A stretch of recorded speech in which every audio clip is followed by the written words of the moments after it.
ขอนอบน้อมแด่สมเด็จพระผู้มีพระภาคเจ้าพระองค์นั้นซึ่งเป็นพระอรหันต์ตรัสรู้ชอบเป็นผู้รู้ผู้ตื่นผู้เบิกบานได้ด้วยพระองค์เองขอนอบนบเคารพบูชาพระธรรมคำสั่งสอนของพระบรมศาสดาพระสัมมาสัมพุทธเจ้าพระองค์นั้นโดยเสียนโดยเกล่าวขอไหว้สาพระสงฆ์องค์ข้าเจ้าครูบาอาจารย์สมปานตั้นเจ้าพระมหาเถระผู้มีพระคุณต่อแผ่นดินนี้ทั้งท่านที่นิพพานไปแล้วก็ตามท่านยังตะลงขันอยู่ก็ตามอยู่ตำแหน่งแห่งหนตำบลใดในวัดในวาในป่าในเขาทั่วทุกขอกจักรวาลนี้ขอไหว้สาปารมีธรรมครูบาอาจารย์จุต้นจุองค์นะครับรับสายโทรศัพท์กำเนิดเจริญพรโยมแล้วสถานีก็ดังเลยเหรออ๋อชัดแล้วเหรอมันไปแล้วยังเครื่องเสียงไปแล้วเหรอไปแล้วนะ104.5เนี่ยออกอากาศอยู่ค่ะ104.5เปิดเลยเนอะแล้วเปิดอย่างไรออกเสียงประเดี๋ยวนี้เปิดเครื่องเนี่ยกับเปิดสถานีเนี่ย104.5ไว้เนี่ยออกอากาศอยู่เลยใช่เปิดเพลงหรือว่าเปิดเทศอ่ะอ๋อเดี๋ยวนี้เทศแล้วกำลังเทศแล้วแต่กี้เพลงดอกไม้คุณธรรมกำลัง104.5เนาะเจริญพรจะโยมกำลังงง104.5นี่โยมเนี่ยวันนี้ตมาภาพ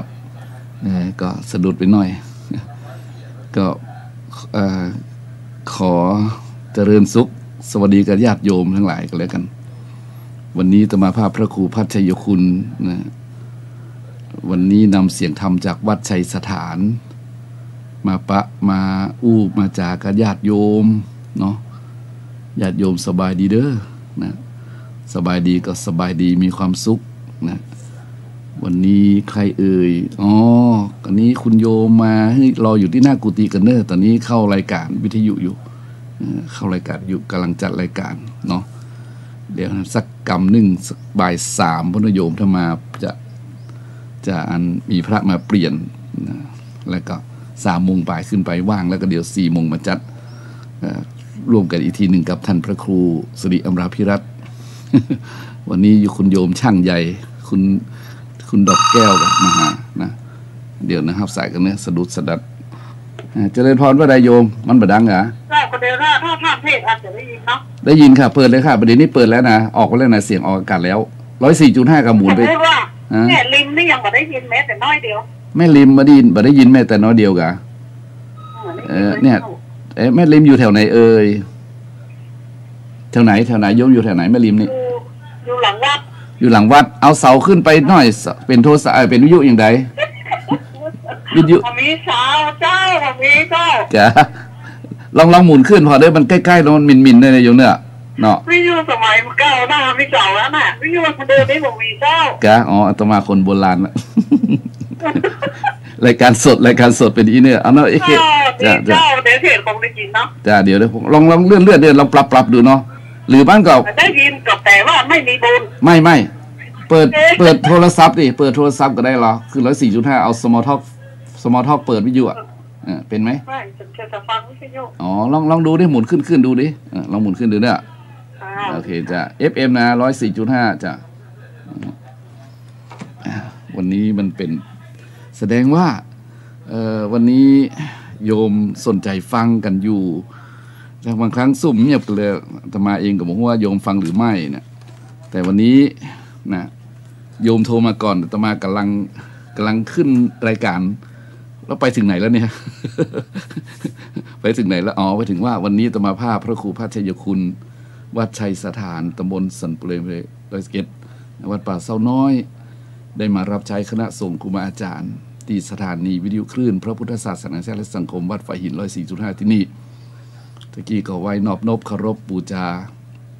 อย่างพระพุทธพระธรรมพระสงฆ์ไปแล้วและขออนุโมทนากับท่านอาจารย์พระครูวิศวัตรวรกิจโจนะครับที่เป็นนายสถานีนะแล้วก็ตอนนี้ขอนายสถานีแบ่งเสียงให้หมุนคลื่นหรือแพร่กระแสจิตไปทางไม่ริมกำนะครับโยมโทรมา2 เตื้อบ่ได้ยินนะเพราะฉะนั้นก็อาตมาภาพจะรับหน้าที่นำสิ่งที่เป็นประโยชน์ในส่วนของศาสนธรรมในความรู้ทั่วไปนิทานพ่องอย่างพ่องมามาจ่าญาติโยมและจะมีเพื่อนอีกองค์หนึ่งนะเป็นพระครูสิริอมรพิรัตน์วัดสันจะมามาจ่าตอนนี้ท่านกำลังเดินทางมาอยู่นะท่านกำลังเดินทางมาอยู่ก็สบายนะวันนี้ซึ่งเป็นวันที่ท่านทั้งหลายก็คงมี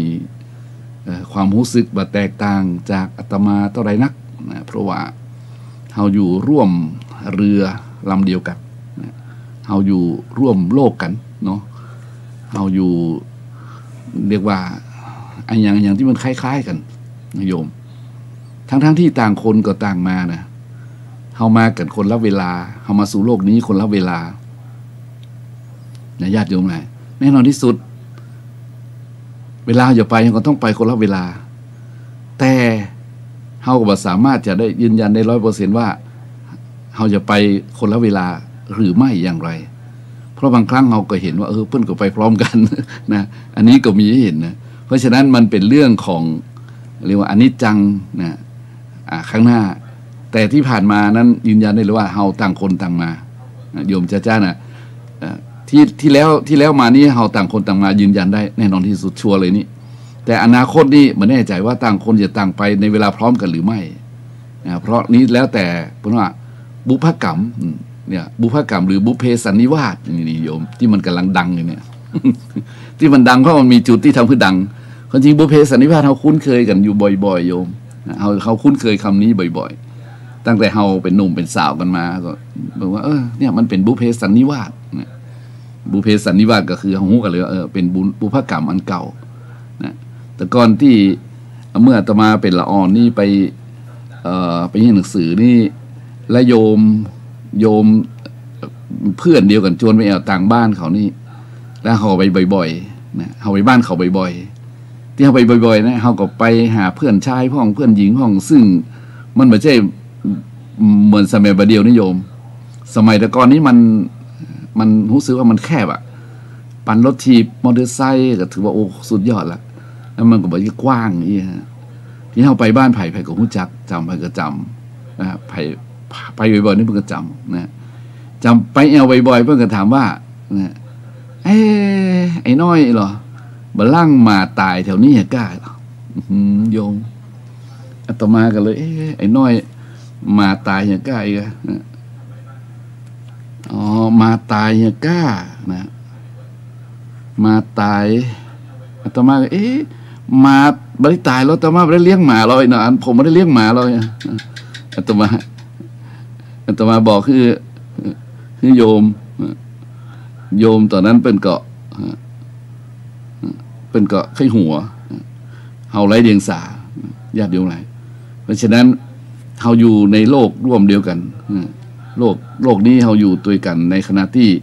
เราได้นัดหมายต่างคนก็ต่างมานะเรามาโดยไม่ได้นัดหมาย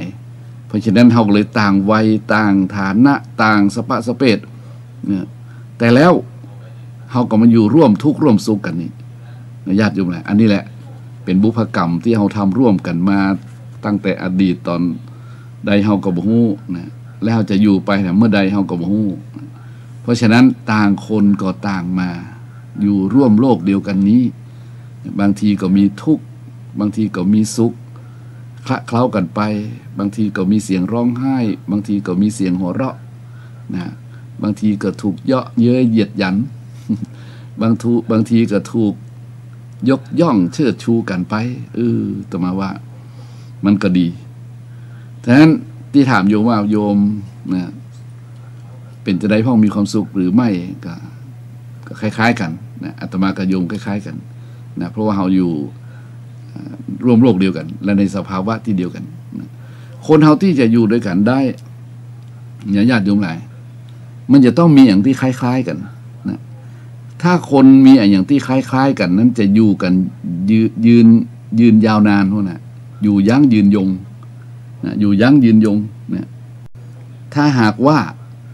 บ่มีอย่างที่คล้ายกันบ่มีอย่างที่จะเรียกว่าไปด้วยกันได้นี่ก็ตอนแรกๆมันก็อยู่ด้วยกันสักระยะหนึ่งพอนานผ่านเวลาไปญาติโยมต่างคนก็ต่างเรียกว่าอยู่ด้วยกันบ่ได้ละนี่ทัศนคติบ่ตรงกันนี่เพราะฉะนั้นมีเรื่องเล่านะมีเรื่องเล่าเป็นนิทานก้อมๆนะญาติโยมหลายเพิ่นบอกว่าสมัยก่อนมีผู้ชายคนหนึ่งประกอบอาชีพเผาถ่านและก็เผาถ่านในบ้านของตัวเก่าเลยนะญาติโยมหลายในบ้านของตัวเก่านี่ก็เป็นบ้านที่แบบว่าต้องมีรายจ่ายเยอะแล้วก็ไปหาหลัวหาอย่างมาเผาเข้าไป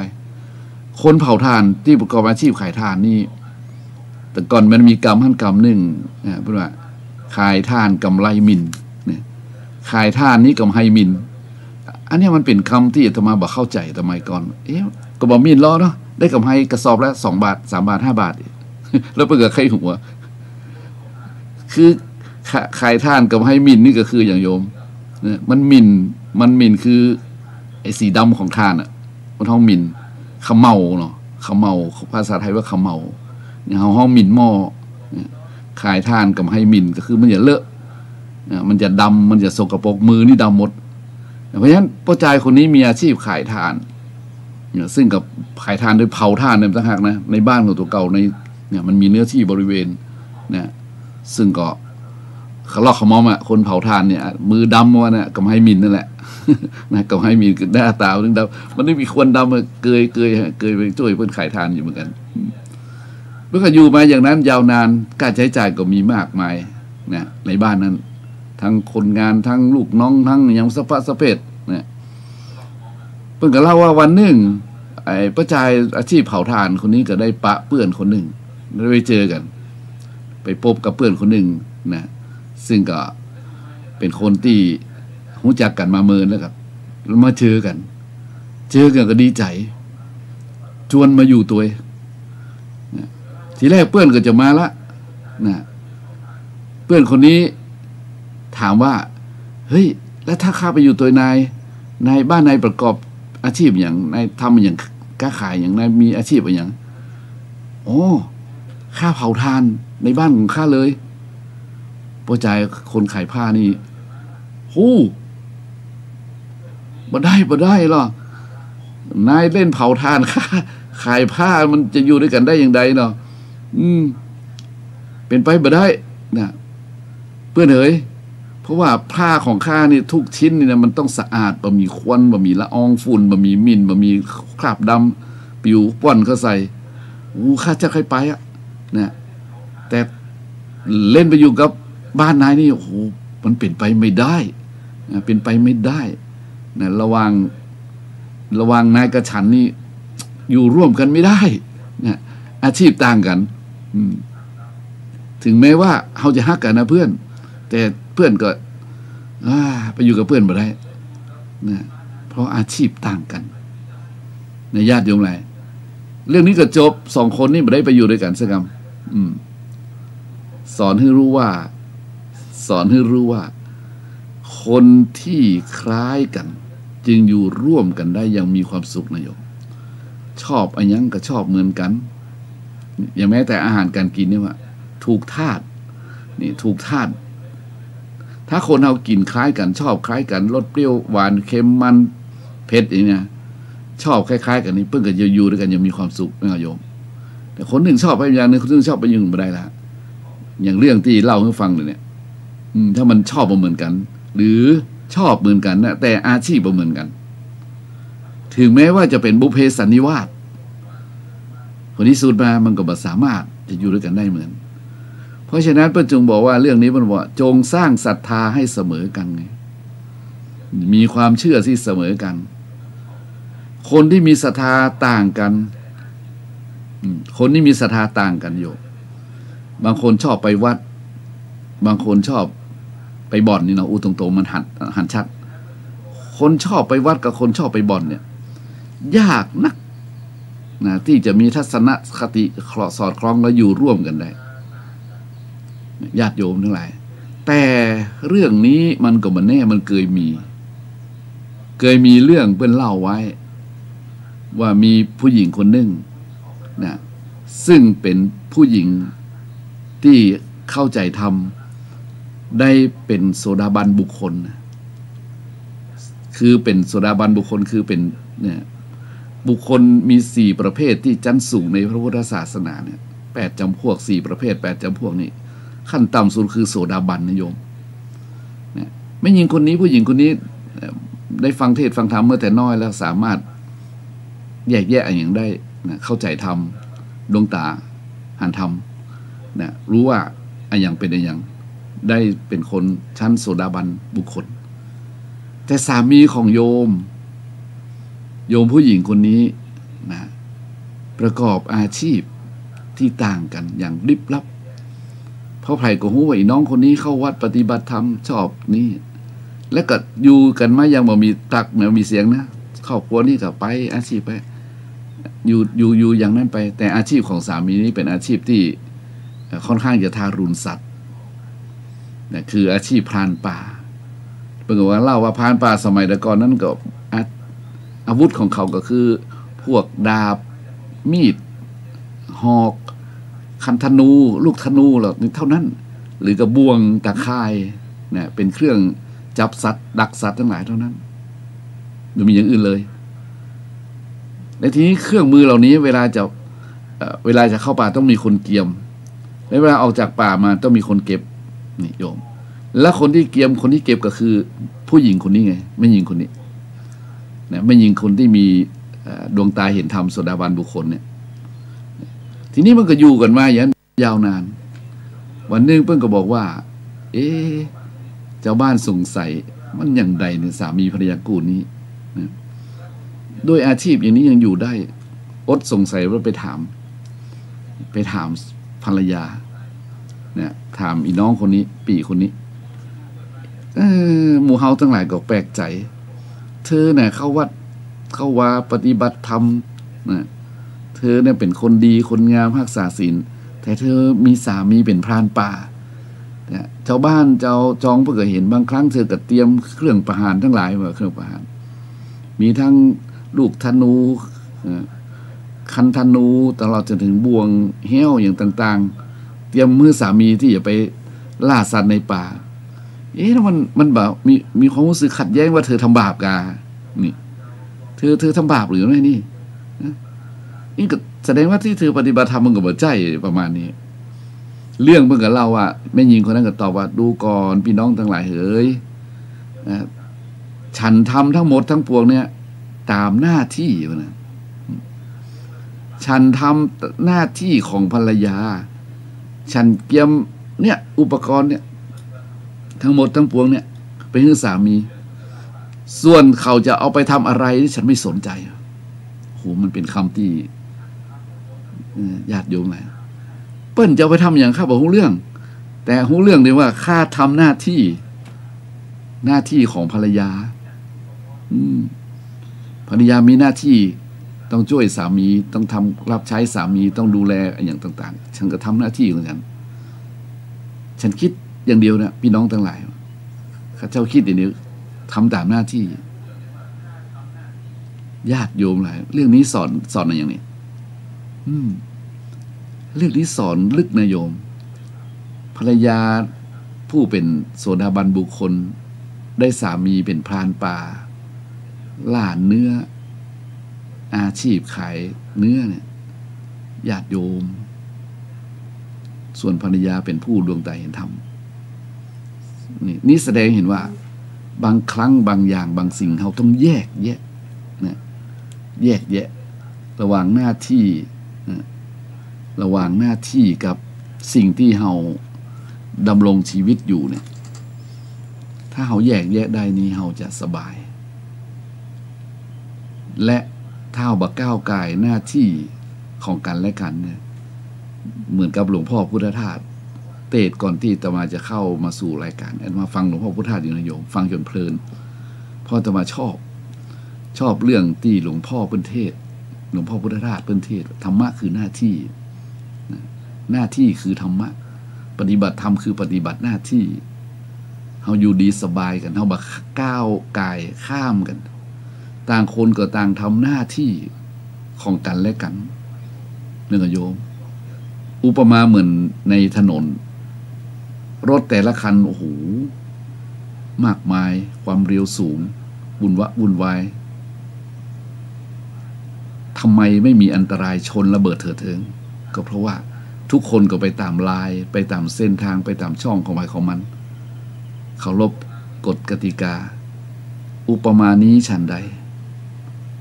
โลกจะสงบร่มเย็นเป็นสุขได้ก็ทุกคนทำหน้าที่ให้ดีที่สุดโยมถ้าไผ่ทำหน้าที่ตั้งแต่ในครอบครัวจนถึงสังคมขึ้นไปแล้วไซจนไปถึงอย่างแล้วแต่นะไผ่อยู่หน้าที่อะไรทำหน้าที่อะไรไปตามนั้นไปตามเรื่องต่อมาเชื่อในว่า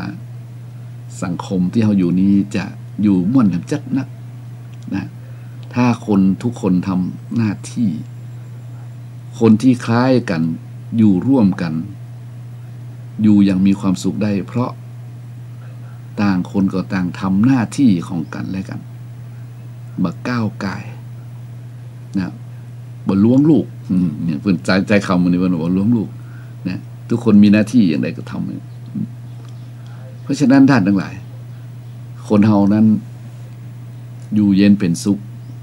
ก็อยู่ที่ตัวเฮาอยู่ร้อนนอนทุกข์ก็อยู่ที่ตัวเฮาเนาะวันนี้ต่อมาคือชื่อเรื่องว่าต่างคนต่างมาต่างคนต่างไปไผทำไผได้คนใดทำคนนั้นได้เฮาทำตามหน้าที่ของเราคือดีที่สุด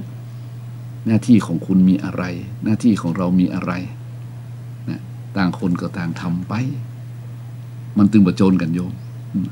เพราะฉะนั้นหน้าที่นะของไผ่ของมันยังว่าปอนะโยม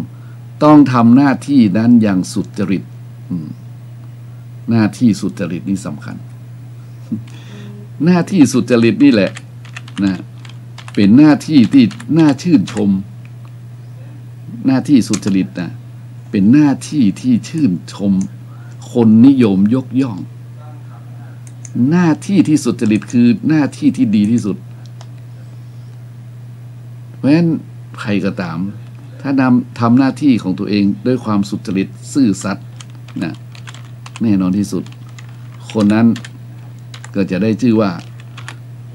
เป็นคนที่โลกบ่ลืมคนที่โลกบ่ลืมมีหลายคนนะท่านอย่างที่เรายังดูประวัติของเปิ้นอยู่เนี่ยอย่างท่านเปาบุญจิ้นนี่อยู่ว่า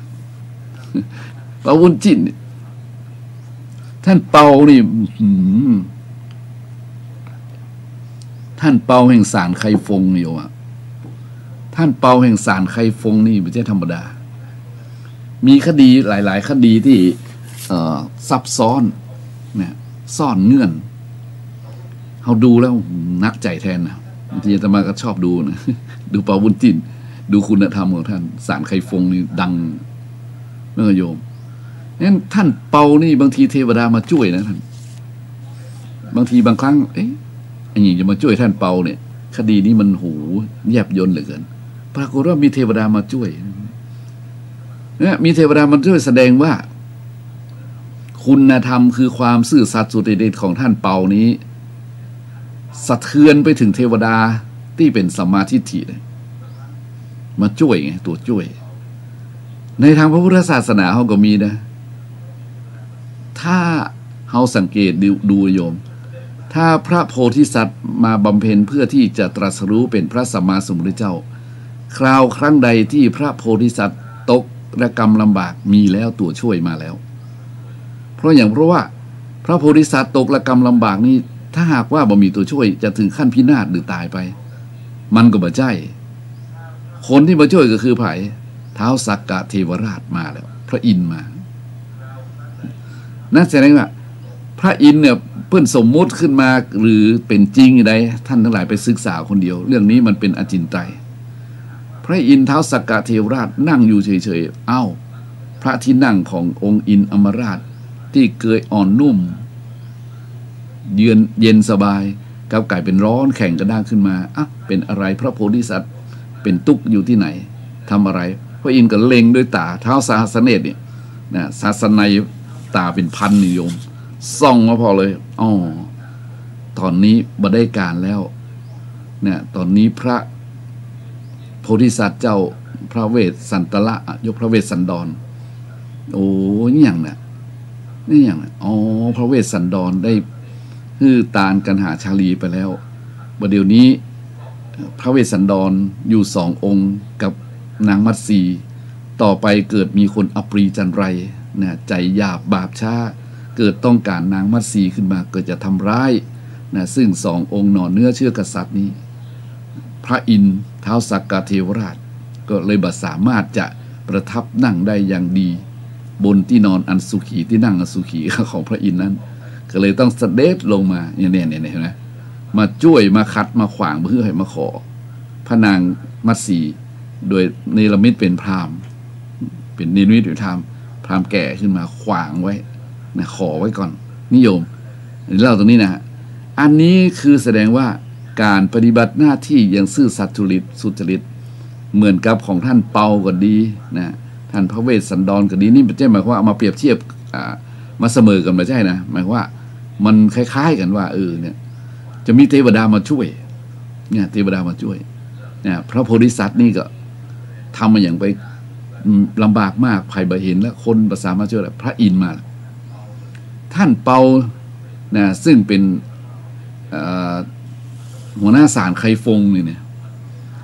บางทีท่านตัดสินคดีอย่างด้วยความเที่ยงธรรมสุจริตทั้งหลายว่าซึ่งท่านก็สามารถที่จะใช้ลูกน้องออกไปทำการทำงานได้ท่านก็ไปรับฝันพ่องเนี่ย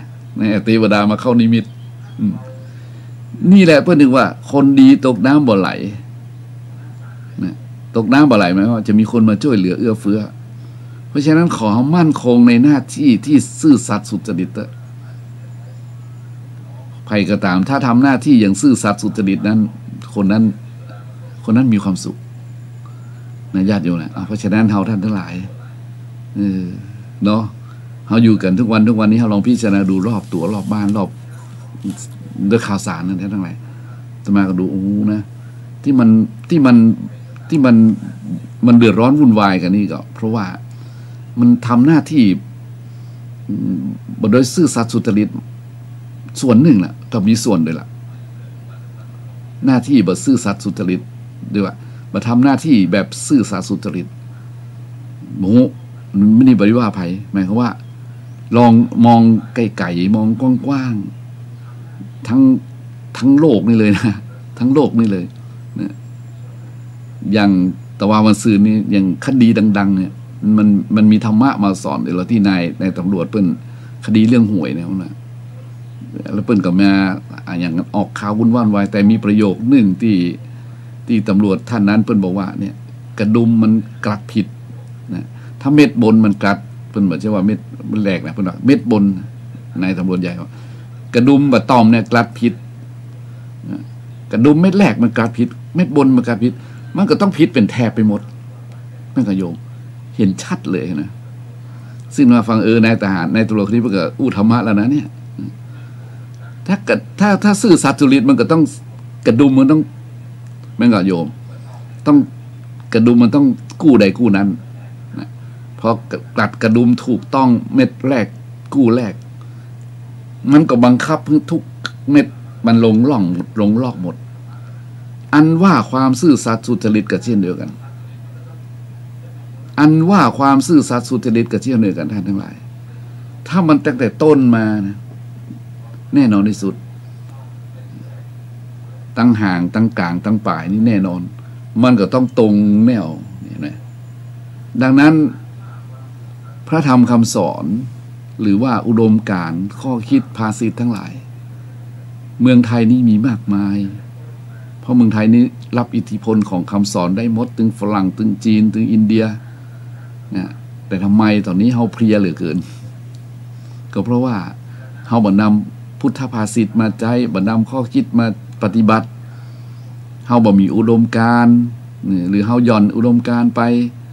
หรือเฮาตกอยู่ใต้ความประมาทขาดเขลาเบาปัญญาบ่มีศรัทธาเชื่อเรื่องบาปบุญคุณโทษนะบ่เชื่อเรื่องกฎแห่งกรรมบางทีก็น่าน้อยใจเหมือนกันโยมน่าเสียดายนะที่เฮาอยู่อย่างนี้อยู่เย็นเป็นสุขมาช้านานเฮาอ่านประวัติศาสตร์บ้านเมืองเฮาสมัยก่อนรบพุ่งกับพี่น้องหลอบบ้านเนาะพม่าเอ้ยเขมรเอ้ยเนี่ยสู้รบปรบมือกันไปแต่ประเดี๋ยวนี้ท้อท่านทั้งหลายดูอย่างที่มันเปลี่ยนแปลงไปเฮาในอยู่ในช่วงหลังนี่เราจะเห็นชัดเจนเพราะฉะนั้นความอยู่เย็นเป็นสุขมันก็อยู่ที่ตัวเฮาทั้งหลายนะที่จะทำหน้าที่ของตัวของภัยของมันแบบมีความซื่อสัตย์สุจริตและพยายามนะทำตามอุดมการณ์ของอุดมการณ์นี่หมายว่ามีคุณธรรมค้ำจุนอย่างอุดมการณ์ของพระอุดมการณ์ของตำรวจอุดมการณ์ของทหารอุดมการณ์ของพ่อค้าอุดมการณ์ของหมอเนี่ยมันมีหรอกมันมีแต่ละคนแต่ละกลุ่มอาชีพมันจะมีอุดมการณ์นิยมเมื่อมีอุดมการณ์มันก็จะทำแบบสมบูรณ์เห็นไหมเพราะฉะนั้นเรื่องนี้ก็เลยมาอู้ให้ญาติโยมฟังนะตอนนี้ขอพักเบรกสักกำหนึ่งนะญาติโยมเนาะโยมฟังไปไหนเนอะตอนนี้ก็เดี๋ยวสักกำก็อย่ามาพบกับญาติโยมใหม่เนาะท่านทั้งหลายได้ผ่อนคลายสักน้อยหนึ่งเนาะเชิญฟังเพลงชุดดอกไม้คุณธรรมของละอ่อนห้องเสียงใสๆเย็นๆม่วนๆนะโยมเนาะ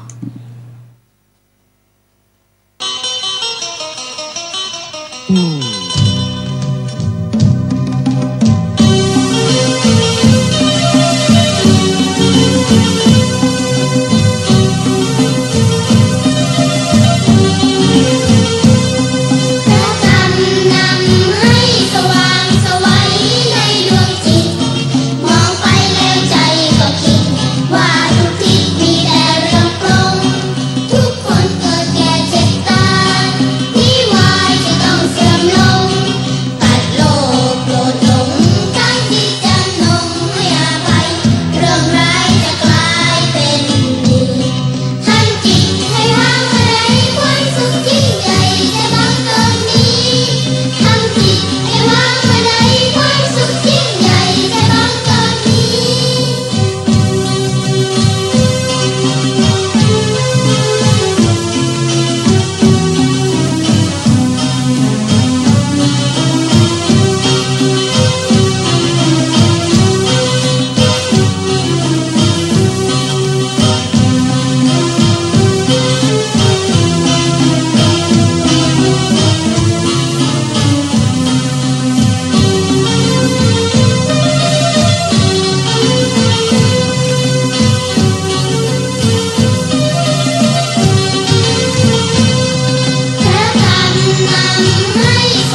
ญาติโยมหลาย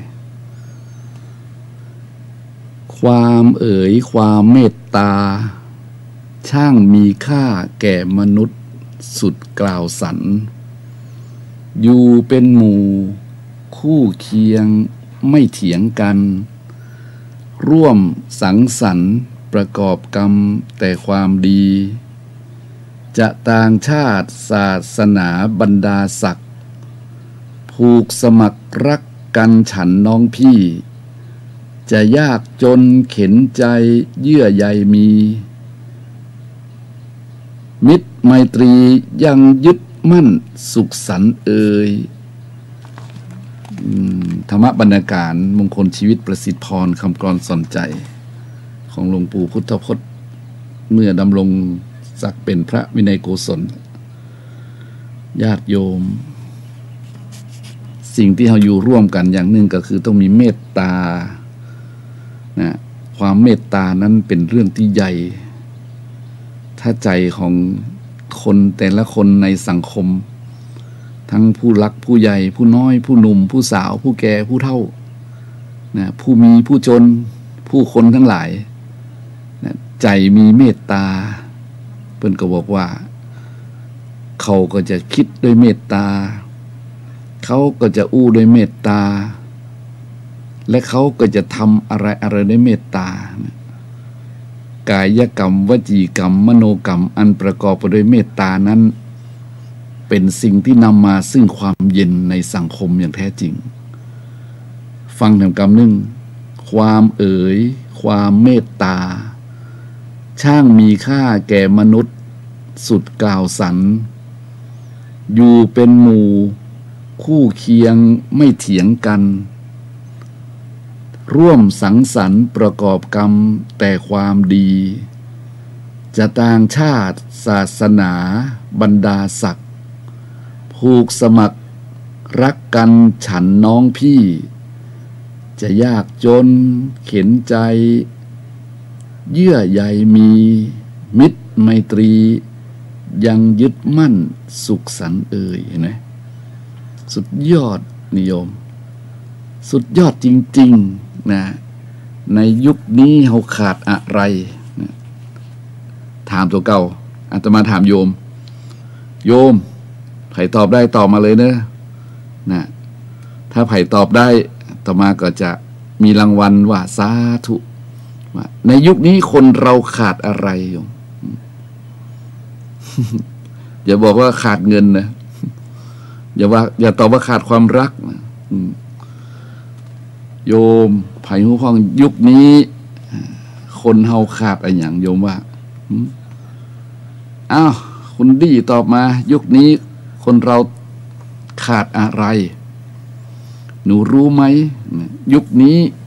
คนในสังคมขาดอะไรโยมสำคัญคนเราขาดอะไรใครตอบได้คนเราขาดอะไรโยมเอ้ยนะอาตมาว่าญาติโยมหูแน่โยมไลน์มาบอกขาดเมตตาเจ้า ใช่เลยใน100อย่างพันอย่างที่เราขาด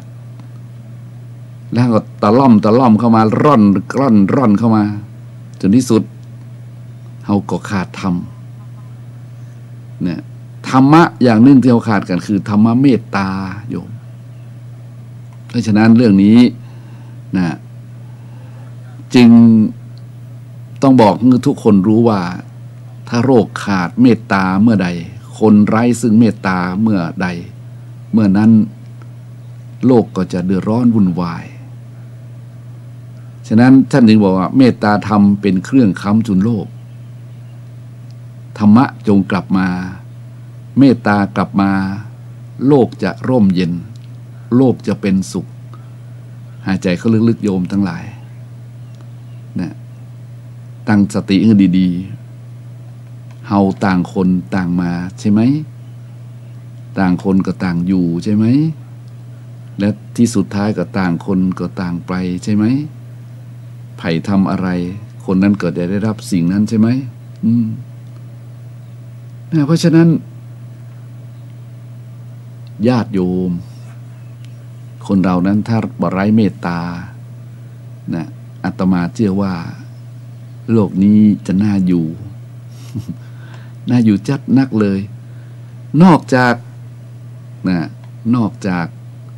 เรื่องของเมตตาแล้วตัวเฮา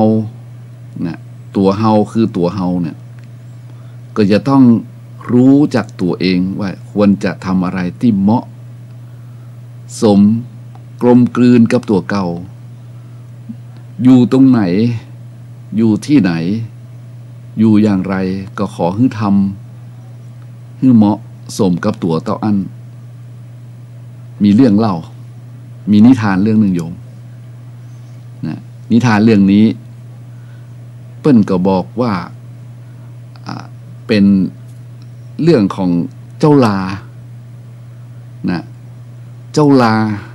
เรียกว่าเจ้าลาโง่ดีกว่า เจ้าลาโง่ลานี่มันก็เป็นประเภทสัตว์กินเนื้อกินหญ้าเหมือนม้าเหมือนงัวเหมือนลาเหมือนเนี่ยแหละโยมรู้จักกันนะลาที่ม้าลาล่อมันนี้มันเป็นสัตว์ตระกูลกินหญ้าเจ้าลานี่ก็เช่นเดียวกันกินหญ้าไปอยู่ดีสบายสุขกายสุขใจตามประสาของเจ้าลาแต่วันหนึ่งเจ้าลานี่ได้ยินเสียง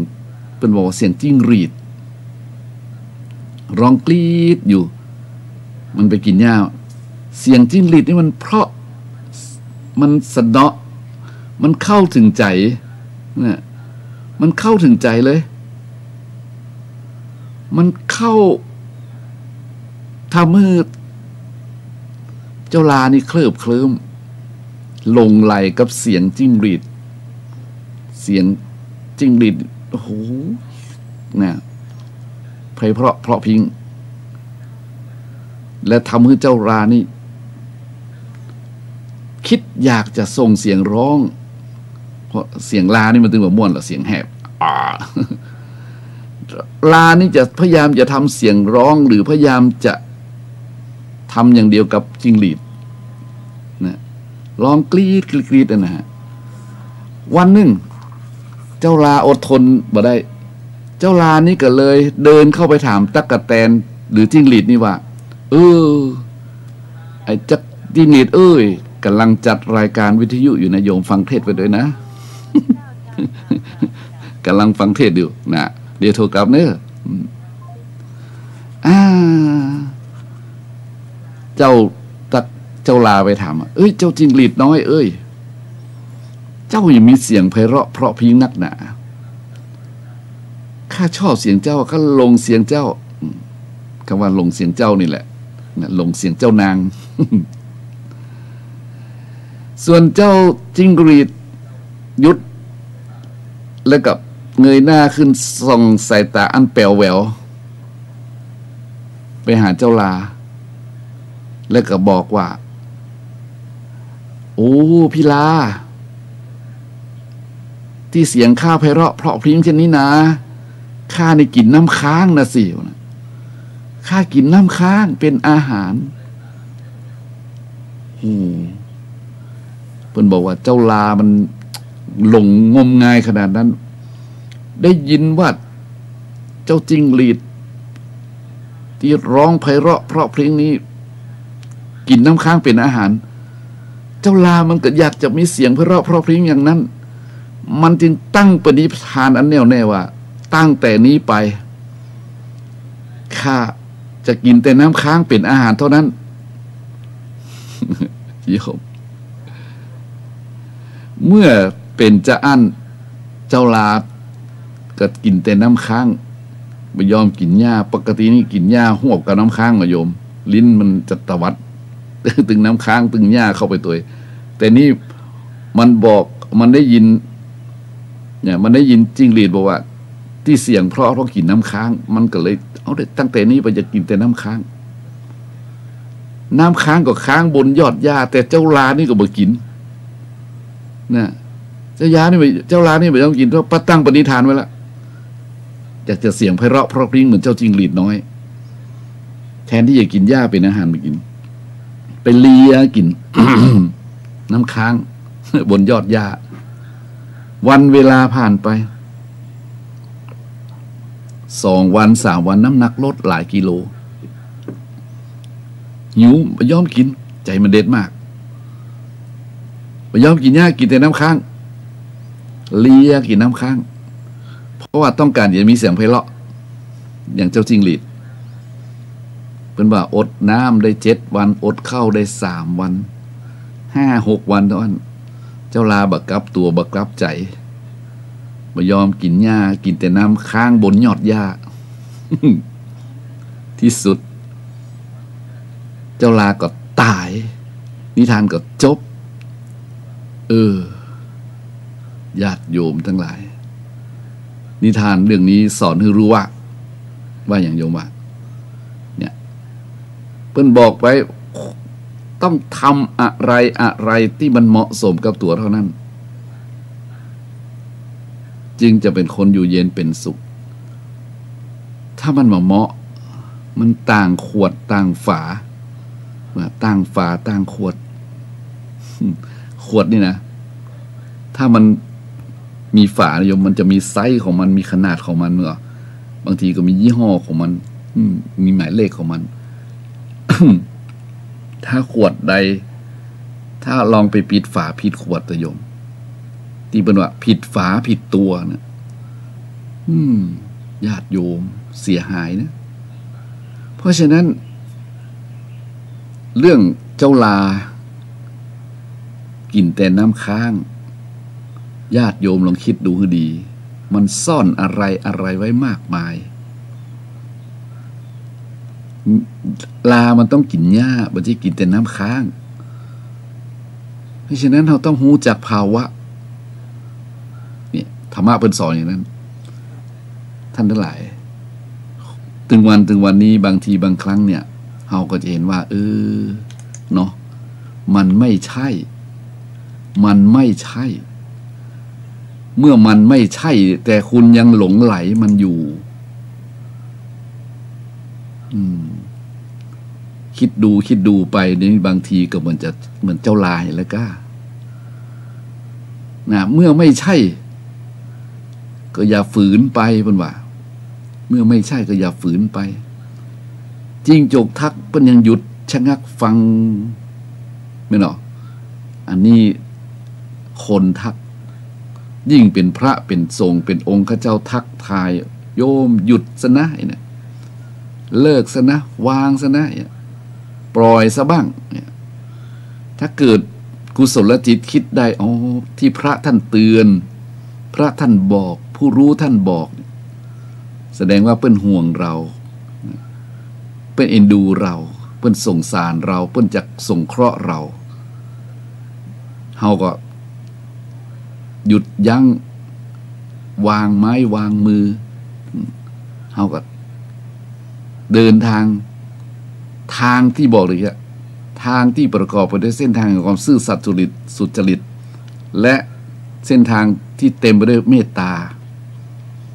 คิดว่าเมตตาคนอื่นเอ็นดูคนอื่นช่วยเหลือคนอื่นดีกว่าทำลายคนอื่นฉะนั้นแหละญาติโยมทั้งหลายเฮาท่านทั้งหลายจงทำอันยังกันแล้วแต่ที่มันเหมาะสมกลมกลืนกับตัวเก่านะเหมาะสมกับภาวะหน้าที่ความรู้ความสามารถเฮาจะฮื้อหมอเปิ้นเฮียนหมอมาไปเป็นป้อก้าโยมชัดเจนเหรอเปิ้นเฮียนหมอมานะจะฮื้อเปิ้นเป็นป้อก้าโยมทำได้ไหม ได้นะแต่เนี่ยมันต้องแต่มันต้องมีอะไรอย่างนั้นมากมายแต่นั่นนะแล้วทำลองดีกันถ้าจะฮื้อป้อก้าไปเป็นหมอรักษาคนเนี่ยได้ก็ได้แต่นั่นนะแต่เพราะฉะนั้นท่านทั้งหลาย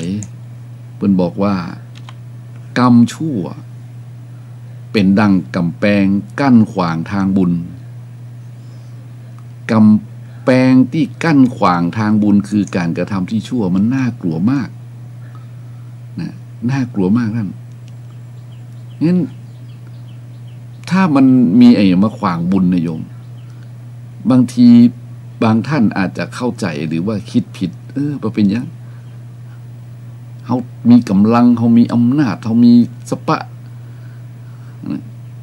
บุญเขาก็ให้ทำบาปกรรมแค่นี้บ่เป็นยังไงใช่ท่านทั้งหลาย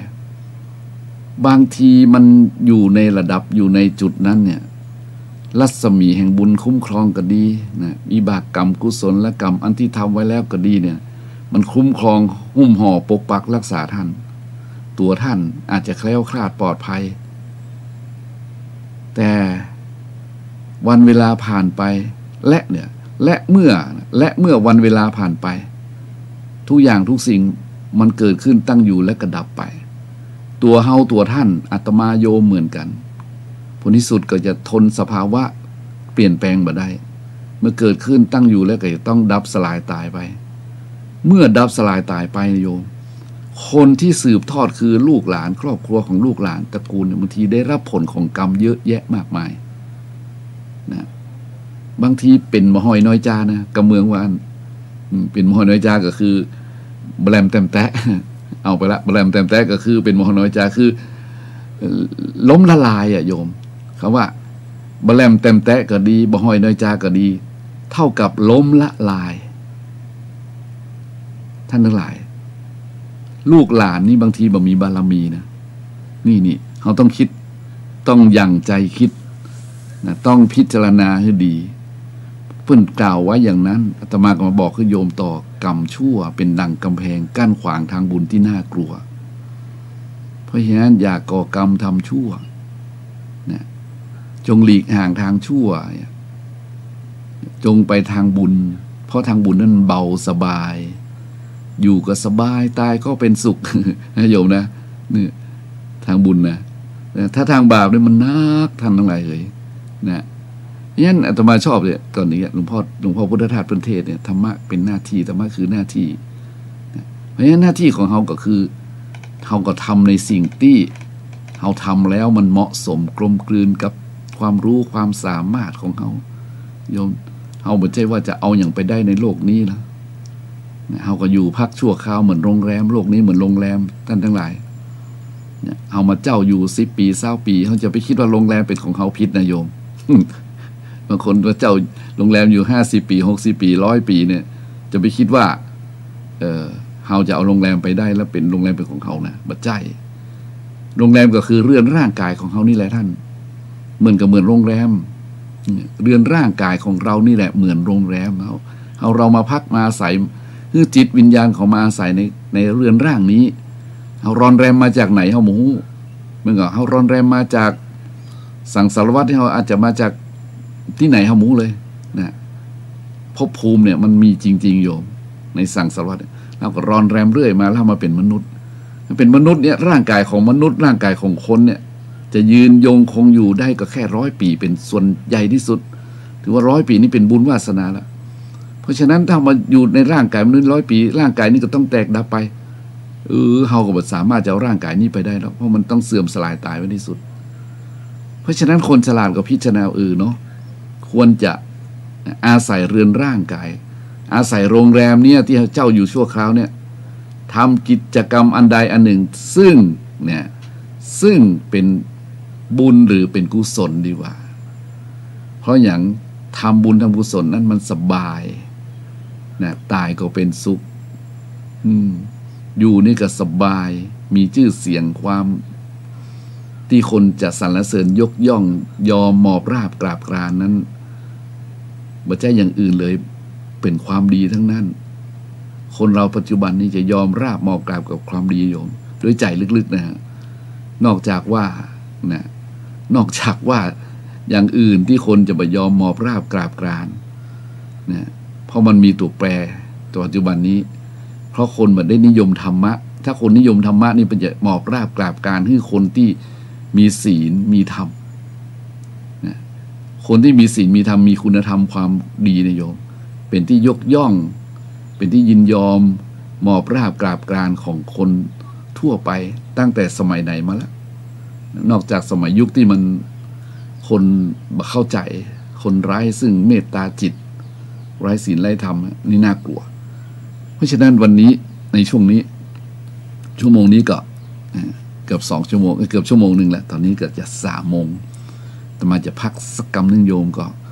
กันเดียวมาพบกับรายการท่านพระครูสิริอำราภิรักษ์วันนี้เราจะมาสนทนากันตัวท้ายๆนะเพราะว่าวันนี้รายการเสียงธรรมจากวัดชัยสถานนี้จะออกอากาศทางสถานีวิทยุคลื่น 104.5 นี้ไปจนถึงเวลา 5 โมงเลยโยม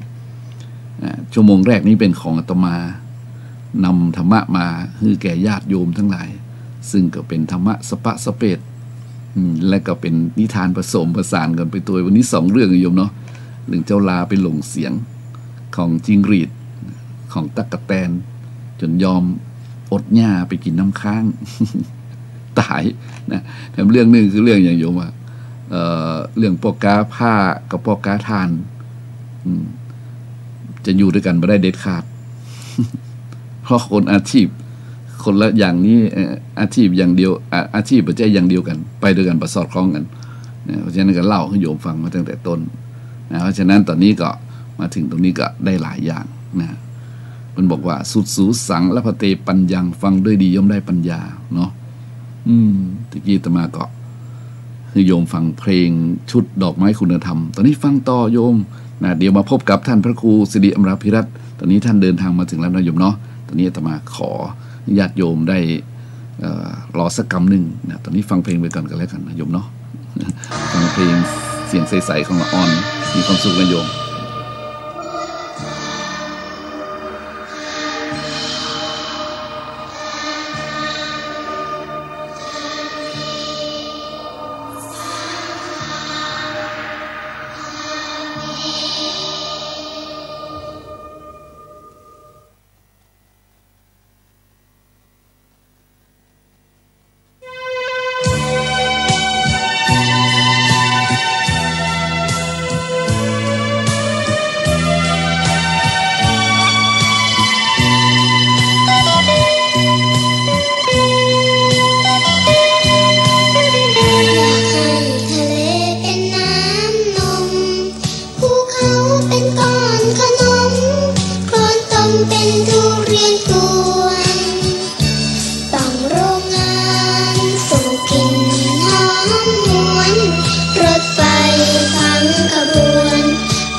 โอ้ได้เก้าอี้ใหม่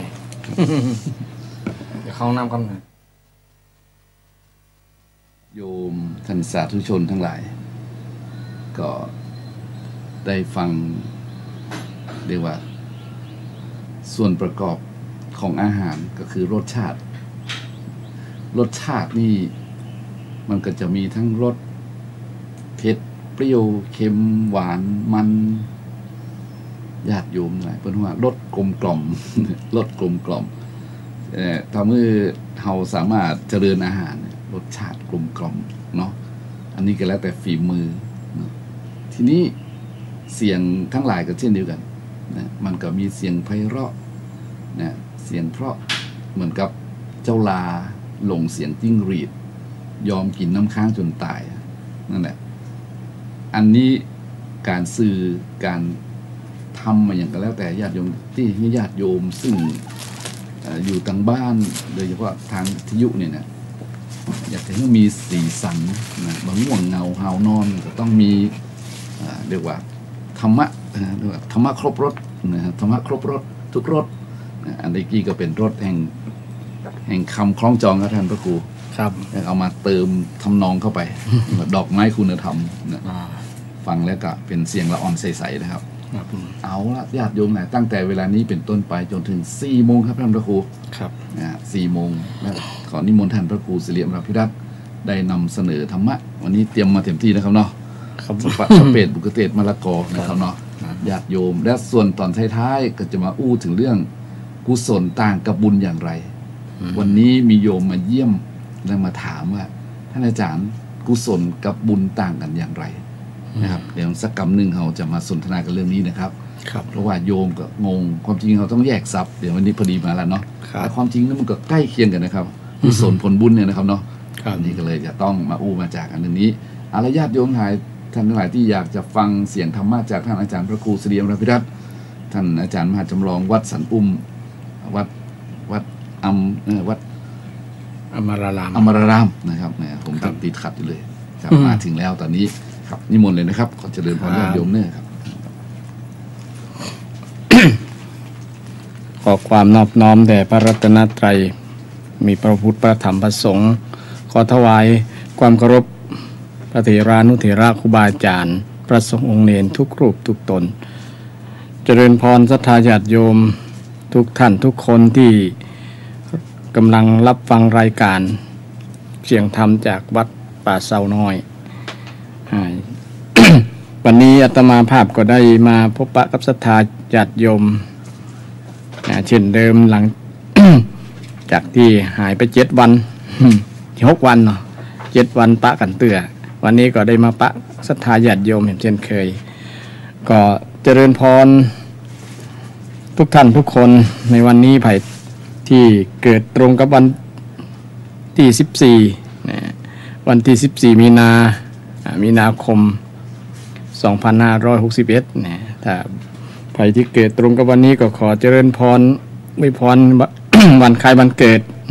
ที่ศรัทธาเกิดวันที่13 มีนามีความสุขมีความเจริญปราศจากทุกโศกโรคภัยมีความสุขกายสบายใจสุขภาพแข็งแรงตลอดปีและตลอดไป ก็วันนี้ก็มี ความยินดีที่จะมาอุจาร์เอาธรรมะมาฝากญาติโยมเช่นเคยเพราะว่าธรรมะนี่เป็นความสำคัญเป็นสิ่งที่สำคัญในชีวิตของคนเราธรรมะอย่างหนึ่งก็คือธรรมชาติคนนี้เขาขาดธรรมชาติบ่ได้ศรัทธาญาติโยมเช่นขาดลมหายใจขาดลมหายใจก็เป็น อากาศธาตุ เป็นธาตุเป็นธรรมชาติอย่างหนึ่งที่คนจะขาดบ่ได้เลยขาดธาตุน้ำธาตุน้ำขาดดินธาตุลมธาตุไฟ คือเป็นธรรมชาติที่มนุษย์ต้องอาศัยสรุปแล้วก็คือว่าธรรมชาตินี้เป็นสิ่งที่จำเป็นกับชีวิตทุกวินาทีทุกลมหายใจทีเดียวอย่างพุทธเจ้าสอนให้เราพิจารณาเรื่องลมหายใจนะอานาปานสติเนี่ยก็คือให้นึกถึงธรรมชาติเนี่ยที่เป็นคุณูปการกับชีวิตของเราก็คือลมหายใจลมหายใจที่เราหายใจเข้าหายใจออกเนี่ยนะเอาใจมาอยู่กับลมหายใจเนี่ยก็เป็น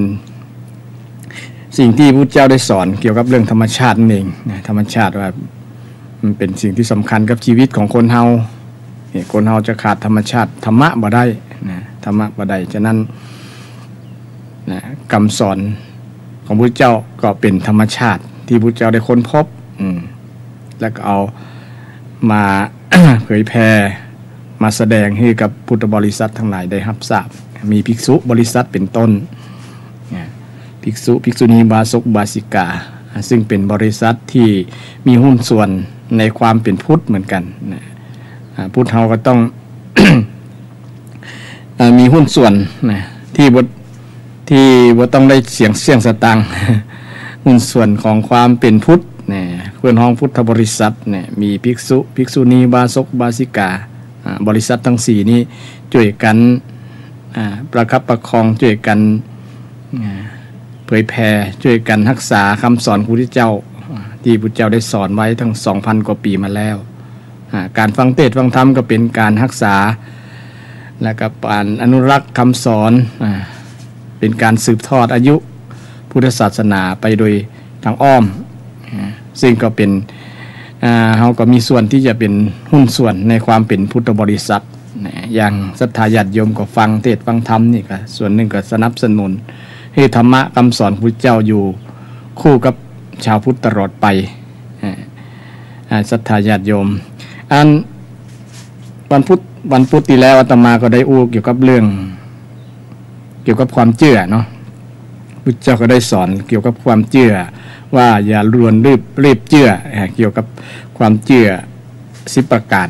นะที่ว่าอย่าฟังเชื่อเตื้อนะมีการฟังตามๆกันมาสืบทำปฏิบัติสืบกันมาเป็นต้นนะแล้วในที่สุด ก็มาลงที่ว่าแม้แต่คนนั้นเป็นครูบาอาจารย์ก็อย่าฟังเชื่อเตื้อประมาณนั้นนะซึ่งก็เป็นคำสอนที่มีเปิดกว้างบ่ได้บังคับให้คนได้เชื่อเป็นคำสอนที่ให้ใจสติปัญญาพิจารณาไตรตรองเหตุผลต่างๆเพื่อบ่ให้เกิดเป็นปัญหาเป็นทุกข์เป็นโทษกับคนที่เชื่อนั้นเมื่อพิจารณาด้วยเหตุด้วยผลแล้วทำให้เราได้ ได้เชื่อด้วยสติปัญญานั่นแหละเป็นสิ่งที่เป็นหลักของการปฏิบัติของชาวพุทธอย่างศรัทธาญาติโยมฟังเทศน์ฟังธรรมนี่ก็อย่าฟังเชื่อเด้อฟังไปก่อนแล้วก็พิจารณาไปว่าครูบาอาจารย์ตุเจ้าที่เปิ้นมาเทศน์ให้ฟังเนี่ยนั่นน่ะหลักท่าทีของชาวพุทธว่าอย่าฟังเชื่อนะบางครั้งเชื่อไปแล้วอาจจะเป็นผลกับความเชื่อของเฮานั้นนะแต่บ่ได้หมายความว่าบ่ฮึเชื่อนะคืออย่าด่วนเชื่อเด้อนะอย่าฟังแต่ต้องฟังด้วยการไตร่ตรองด้วยการพินิจพิจารณารอบคอบเหตุก่อนค่อยเชื่อนะด้วยเหตุด้วยผลด้วยสติปัญญาต่างๆความเชื่อนั้นก็จะได้เป็นความเชื่อที่มีคุณูปการกับเฮานะฉะนั้นวันนี้ก็สืบเนื่องจากวันพุธที่แล้วก็จะมาอู้เรื่องความเชื่อเห็นเช่นเคยในหลักพุทธศาสนาก็สอนเกี่ยวกับเรื่องเชื่อเรื่องกรรมเนาะญาติโยมเชื่อเรื่องกรรมเพราะว่าพุทธศาสนาเป็นศาสนาแห่งกรรมวาทีเป็นศาสนาที่สอนให้เชื่อเรื่องการกระทำกรรมแปลว่าการกระทำพระพุทธเจ้าได้ตรัสไว้ว่าเจตนาหังภิกขเวกัมมังวัฏฐามิดูก่อนภิกษุทั้งหลายเรากล่าวเจตนาว่าเป็นกรรมคือการกรรมมาจากเจตนาว่าเป็นกรรมกรรมแปลว่าความกรรมแปลว่าการกระทำการกระทำพุทธเจ้าสอนให้เชื่อเรื่องกรรมบ่ให้เชื่อเรื่องที่นอกเหนือกรรม เรื่องที่นอกเหนือกรรมเช่นศรัทธาญาติโยมคงได้เคยได้ยินว่าพรหมลิขิตพรหมลิขิตคือพระพรหมได้เขียนได้ลิขิตไว้แล้วว่าชีวิตของเราจะเปลี่ยนจะได้มาจากพระพรหมนี่เป็นต้นนะความหมายแต่พระเจ้าสอนว่ากรรมลิขิตการกระทำเนี่ยลิขิตเราจะลิขิตเขียนบทชีวิตของเราเนี่ยเป็นจะได้ก็อยู่ที่การกระทำของเราบ่มีไผมาเขียนให้บทของเรานอกจากเราเขียนบทเองแสดงเองทำเองนะนี่คือความเชื่อ ที่พุทธเจ้าได้สอนให้เชื่อเรื่องกรรมว่าเฮาจะดีจะชั่วอยู่ที่การกระทำของเฮาจะสูงจะต่ำอยู่ที่ทำตัวของเฮานะนี่เป็นความรักการกระทำรักความเชื่อนะรักความเชื่อเรื่องกรรมนะเชื่อเรื่องกรรมบ่เชื่อเรื่องอื่นๆโดยเฉพาะเรื่องสิ่งที่จะมาโดนบันดาลอย่างต่างๆนะต้องให้เชื่อเรื่องนี้ก่อนนะเชื่อเรื่องกรรมก่อนเพราะว่ามันเป็นผลที่สำคัญที่สุด 99.9% ก็ว่าได้นะแฮมอีกบ่ถึงเปอร์เซ็นต์นะมันมีอย่างอื่นเหตุปัจจัยอย่างอื่นนะปัจจัยอย่างอื่นแต่จริงถ้าเชื่อเรื่องกรรมก็คือเต็ม100นั่นแหละเต็ม 100% นะพุทธเจ้าสอนให้เชื่อเต็มเพราะว่ากรรมเนี่ยเป็นการกระทำแบ่งออกเป็น3ทางกายเรียกว่ากายกรรมการกระทำทางกายเช่นกายแสดงออกเช่นการกระทำดีกระทำชั่วก็ตามที่แสดงออกทางกายเคลื่อนไหวที่มีเจตนาเป็นองค์เป็นพื้นฐานของการกระทำนั้นก็เชื่อว่าการกระทำนั้นเป็นการกระทำทางกายแต่ในเรื่องของการกระทำชั่วก็เป็นการเช่นทำบาปหรือทำบาปเนาะห้องบาปกรรมเช่นการฆ่าสัตว์ตัดชีวิตเนี่ยก็เป็นการกระทำกรรมการกระทำกรรมในฝ่ายที่บดีถ้าทำกรรมที่ทางฝ่ายเป็นสิ่งที่ดีก็คือทำ ห้องว่าทำกุศลเนี่ยทำกุศลทำบุญทำกุศลเพื่อนห้องว่ากุศลกรรมหรือว่าบุญกรรมการกระทำบุญซึ่งเป็นการกระทำออกถึงทางกายก็มีการกระทำทางวาจาก็คือการกำจาของเราอย่างอาตมานี่กำลังจาเนี่ยก็คือการสร้างกรรมอย่างหนึ่งการสร้างกรรมคือกรรมดีนั่นเองเพราะว่าเป็นกรรมที่ทำให้คนได้รับความรู้คำสอนของพระพุทธเจ้าก็ถือว่าเป็นกรรมดีเป็นกรรมที่เป็นมงคลการแสดงธรรมและการฟังธรรมก็เป็นกรรมดีเนี่ยการอุกัญจาต่างๆเช่นประกาศให้คนได้ทำคุณงามความดีชักชวนให้คนทำความดีเนี่ยก็เป็นกรรมทางวาจาแต่กรรมทางวาจาที่เป็นฝ่ายบดีก็เช่นกรรมจุกรรมหลอกลวงมุสากรรมมุสาวาทกรรมส่อเสียดกรรมที่หยาบคายพรุสวาทกรรมหมู่นี้เป็นกรรมที่ห้องว่าเป็นกรรมต่างกรรมกรรมจาต่างวาจาเป็นวจีกรรมซึ่งเป็นการกระทำทางวาจาอันข้อที่3การกระทำทางใจเป็นห้องมโนกรรมใจคิดดีเช่นคิดมีเมตตาทำกันเป็นต้นก็เป็นการกระทำทางจิตทางใจเช่นศรัทธาญาติโยมชาวพุทธเนี่ยเป็นคนที่มีเมตตามีความกรุณาเป็นต้นก็ชื่อว่าความคิดนั้นเป็นการกระทำที่ดีที่อยู่ในความคิดของศรัทธาญาติโยมอย่างการคิดว่าจะวันพุธนี้จะฟังเทศน์ฟังธรรมเนี่ยก็เป็นการคิดดีการคิดว่าบ่เบียดเบียนกันนี่บ่โคตรนี่กันนี่ก็เป็นการทำคุณงามความดีต่างเป็นการแสดงออกถึงการกระทำทางจิตใจการกระทำทางจิตใจก็ถือว่าเป็นกรรมเป็นกรรมพุทธเจ้าได้สอนกรรมได้ไว้4หลักการ4อย่างหลักแรกก็คือกรรมศรัทธาเชื่อเรื่องกรรมเชื่อเรื่องกรรมกรรมศรัทธาก็คือการเชื่อเรื่องกรรมที่ยังดังอธิบายไว้แล้วบ่คือเชื่อเรื่องบ่คือเชื่อเรื่องอื่นที่นอกจากกรรมนี่เพราะว่ากรรมนั้นเป็นผลเป็นสิ่งที่พุทธเจ้าได้สอนไว้ในหลักธรรมคำสอนทั้ง 84,000 ข้อ 84,000 พระธรรมขันธ์เนี่ยก็ถือว่าเป็นคำสอนเกี่ยวกับเรื่องกรรมทั้งนั้นการกระทำทั้งนั้นฉะนั้นเมื่อเป็นชาวพุทธก็เฮาเชื่อเรื่องกรรมเชื่อเรื่องกรรมเพ บ่เชื่อเรื่องอื่นๆคนที่บ่เชื่อเรื่องกรรมมันจะเป็นเหตุเป็นผลทำให้การดำเนินชีวิตผิดพลาดไปเช่นไปเชื่อว่าอันต้นไม้จะให้หวยเป็นต้นนะ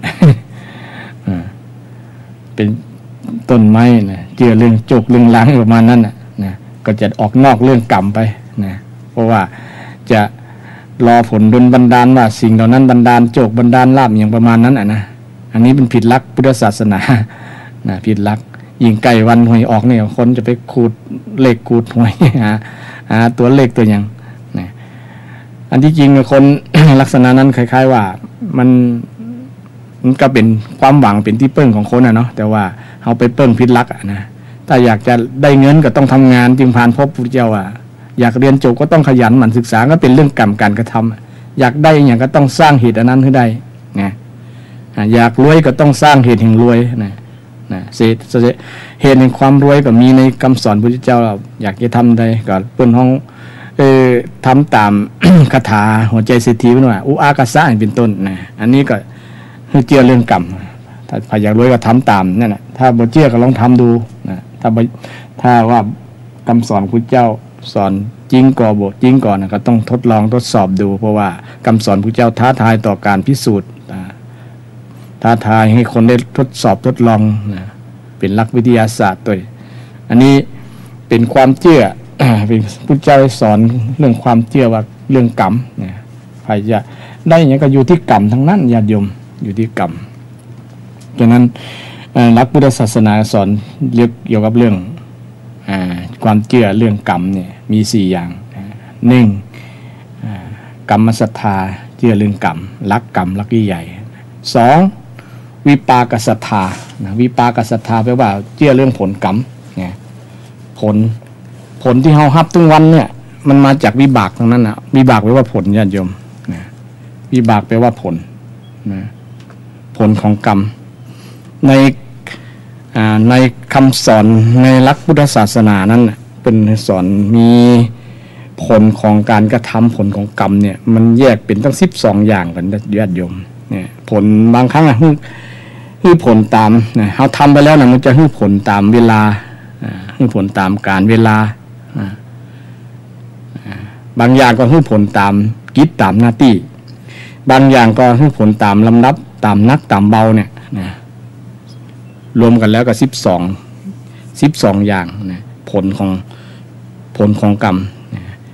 เช่นคือผลตามเวลาในภพนี้นะทำเราได้ภพนี้เลยในชาตินี้เลยในวันนี้ก็ได้นะในนี้เลยนะพุทธเจ้าสอนเรียกว่าทิฏฐิทำเวทนิยกรรมนะคือกรรมที่ฮู้ได้หันในประเดี๋ยวเนี่ยนะในชาติเนี่ยนะในวันนี้ก็ได้นะในวันนี้ได้มันจะ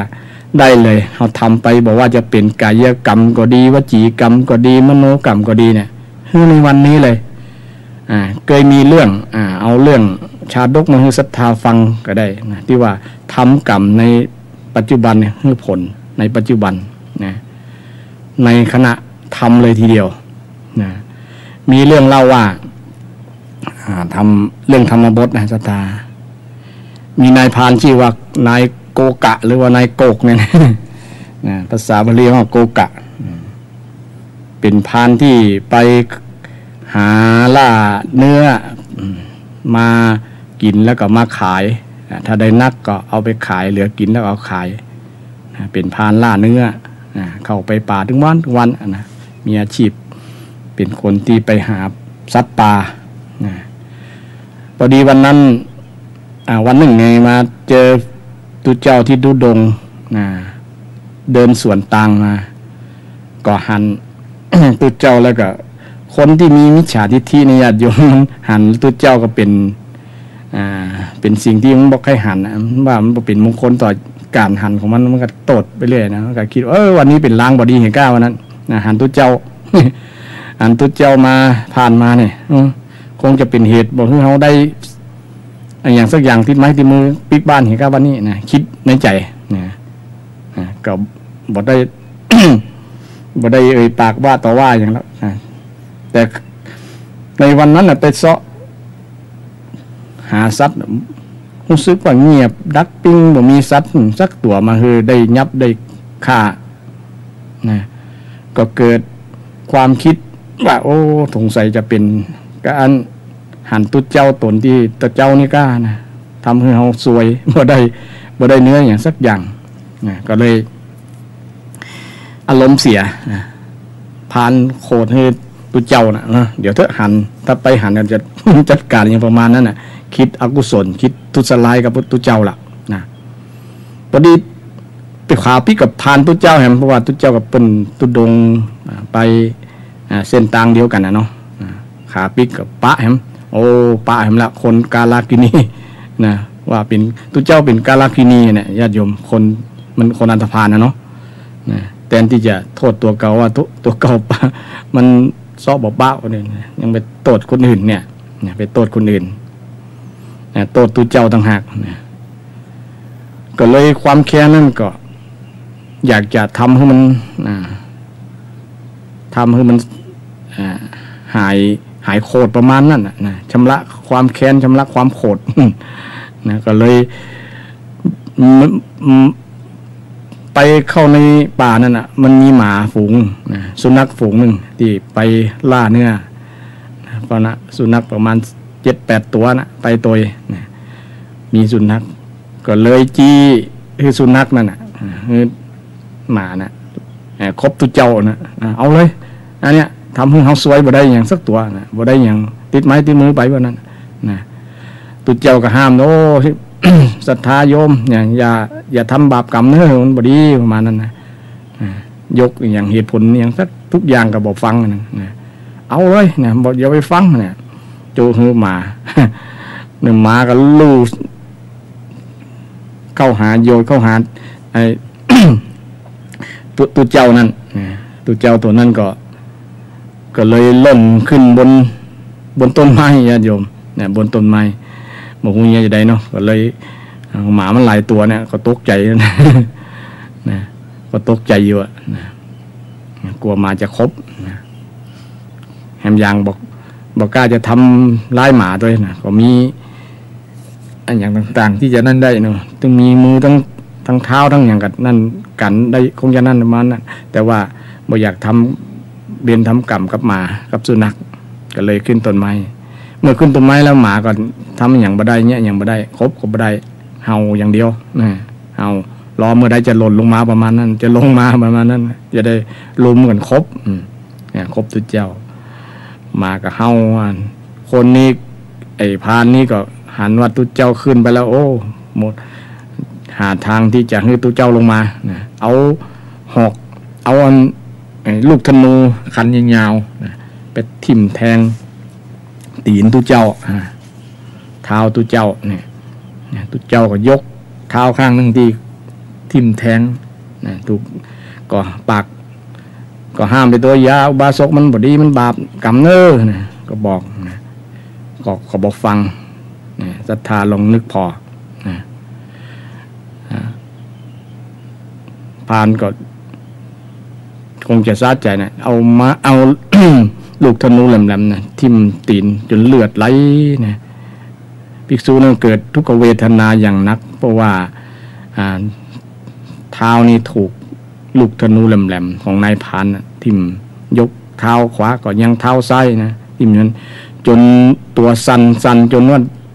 ไอ้จีวรที่ครองอยู่มันลุดลุยลงมานะพอดีไปคุมศีรษะคุมหัวของนายพรานมาก็เข้าใจว่าตุเจ้านั้นหล่นลงมาก็พากันลุมใส่คบนะคบเจ้าของญาติโยมคบเจ้าของคบนายพรานนะคบแล้วก็ปากันถึงกินเนื้อกินเนื้อ นายพรานนั่นแหละนะทีนี้พอกินกันหมดแล้วก็ตาก็ไปหัน ตุเจ้าอยู่ตรงบนก็ตกปากันรถหนีเข้าใจงูได้วัดโอ้กินนายตัวเก่าปากันล่นเข้าป่าไปตุเจ้าก็เอาปดไม้ไล่ไปตัวไล่ตัวที่ยังนั่นอยู่ปากันมากับปากันเข้านั่นหนีหมดหนีในป่าเนี่ยเป็นเวรเป็นกรรม ที่เกิดขึ้นในปัจจุบันนะคนที่สร้างกรรมในญาติโยมนะกรรมคือหันในภพนี้เลยศรัทธาคงเคยหันข่าวนะในคลิปในอย่างบางคนเนี่ยไปทำที่บุคคลที่บอกเคยประทุษร้ายไปประทุษร้ายบุคคลนั้นหรือสิ่งเหล่านั้นสัตว์เหล่านั้นนะเช่นมีบางคนไล่ตีแมวไล่ตีม้า นะกรรมทำให้ไปได้ผลทันตาหันนะไปสะดุดล้มนะตัวไปถูกเล็กถูกอย่างก็มีหลายมีกรณีเนี้ยมีเยอะญาติโยมนะเพราะว่าไปสร้างกรรมแล้วกรรมมันให้ผลขณะที่ทำนะขณะที่ทำปัจจุบันเลยนี่นะกรรมนั้นให้ผลนะในภพนี้เลยในชาตินี้เลยนะในชาตินี้นะกรรมบางอย่างมันบ่ต้องรอละนะให้ผลถ้าทำกรรมนักนะกรรมที่ประทุษร้ายต่อบุคคลบอกประทุษร้ายเนี่ยตัวเจ้าเนี่ยบอกได้ทำอย่างพิษเลยแต่ว่าพราหมณ์คนนี้ไปคิดว่าตัวเจ้าเนี่ยไปเป็นคนคัดขวางโจกลาภของแกก็เลยทำให้แกมีอารมณ์โกรธลมพอใจตัวเจ้าก็เลยเป็นเหตุมาสร้างกรรมที่มาความสร้างกรรมนักก็ได้รับผลคณะนั้นเลยคณะในวันนั้นอันนี้ก็เป็นผลกรรมของนายพรานชื่อว่าโกกะในอดีตชาตินายพรานนี้ก็ได้ทำกรรมเช่นเดียวกันว่าสมัยหนึ่งเกิดเป็นชาติก่อนเกิดเป็นนายแพทย์แพทย์ประจำชนบทก็ไปมีอาชีพรับจ้างยาคนบดสบายรักษาคนบดสบายคนป่วยคนเจ็บคนเป็นเอ็นอุนอย่างต่างๆวันนั้นก็ไปก็บ่มีคนเจ็บเป็นเอ็นอุนอย่างเลยก็ความหิวครอบงำนายแพทย์คนนี้ญาติโยมความหิวครอบงำก็เลยคิดหาวิธีเนี่ยจะหาเงินมาซื้อกับข้าวกำลังหิวกระหายเนี่ยหันเดินไปสักกูนึงก็หันมูเด็กกลุ่มเด็กกลุ่มนึงกำลังเล่นกันอยู่ก็เลยคิดได้ว่าเขาจะหาวิธีให้ได้สตังค์ก็เลยยับงูที่มีพิษเนี่ยเอาไปใส่ในโพรงไม้แล้วก็จุละอ่อนว่ามีนก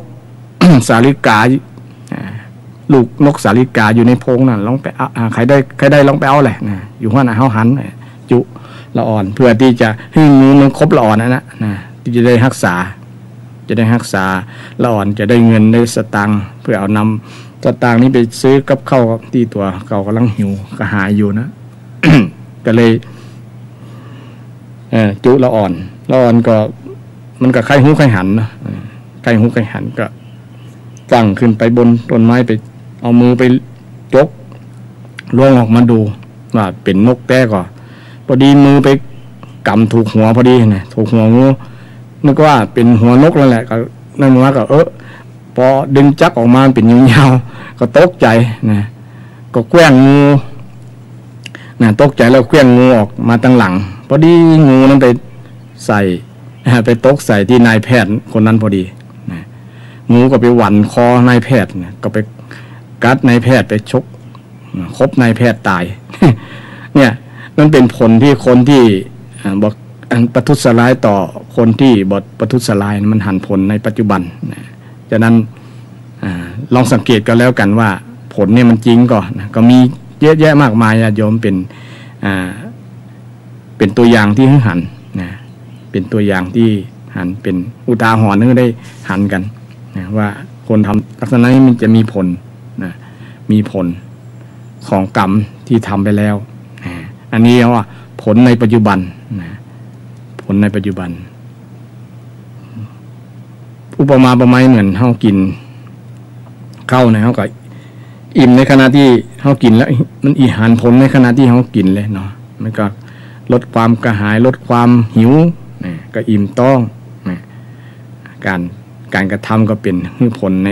ขณะที่เราทำนั้นลักษณะเดียวกันฉันใดก็ฉันนั้นให้ผลตามเวลาต่อมาก็ให้ผลต่อไปให้ผลในภพหน้าก็คือชาติหน้า ผลของการกระทำเนี่ยมันบางครั้งเนี่ยมันต้องรอชาตินะมันต้องรอการเวลานะบางครั้งมันยังบ่ให้ผลในคณะ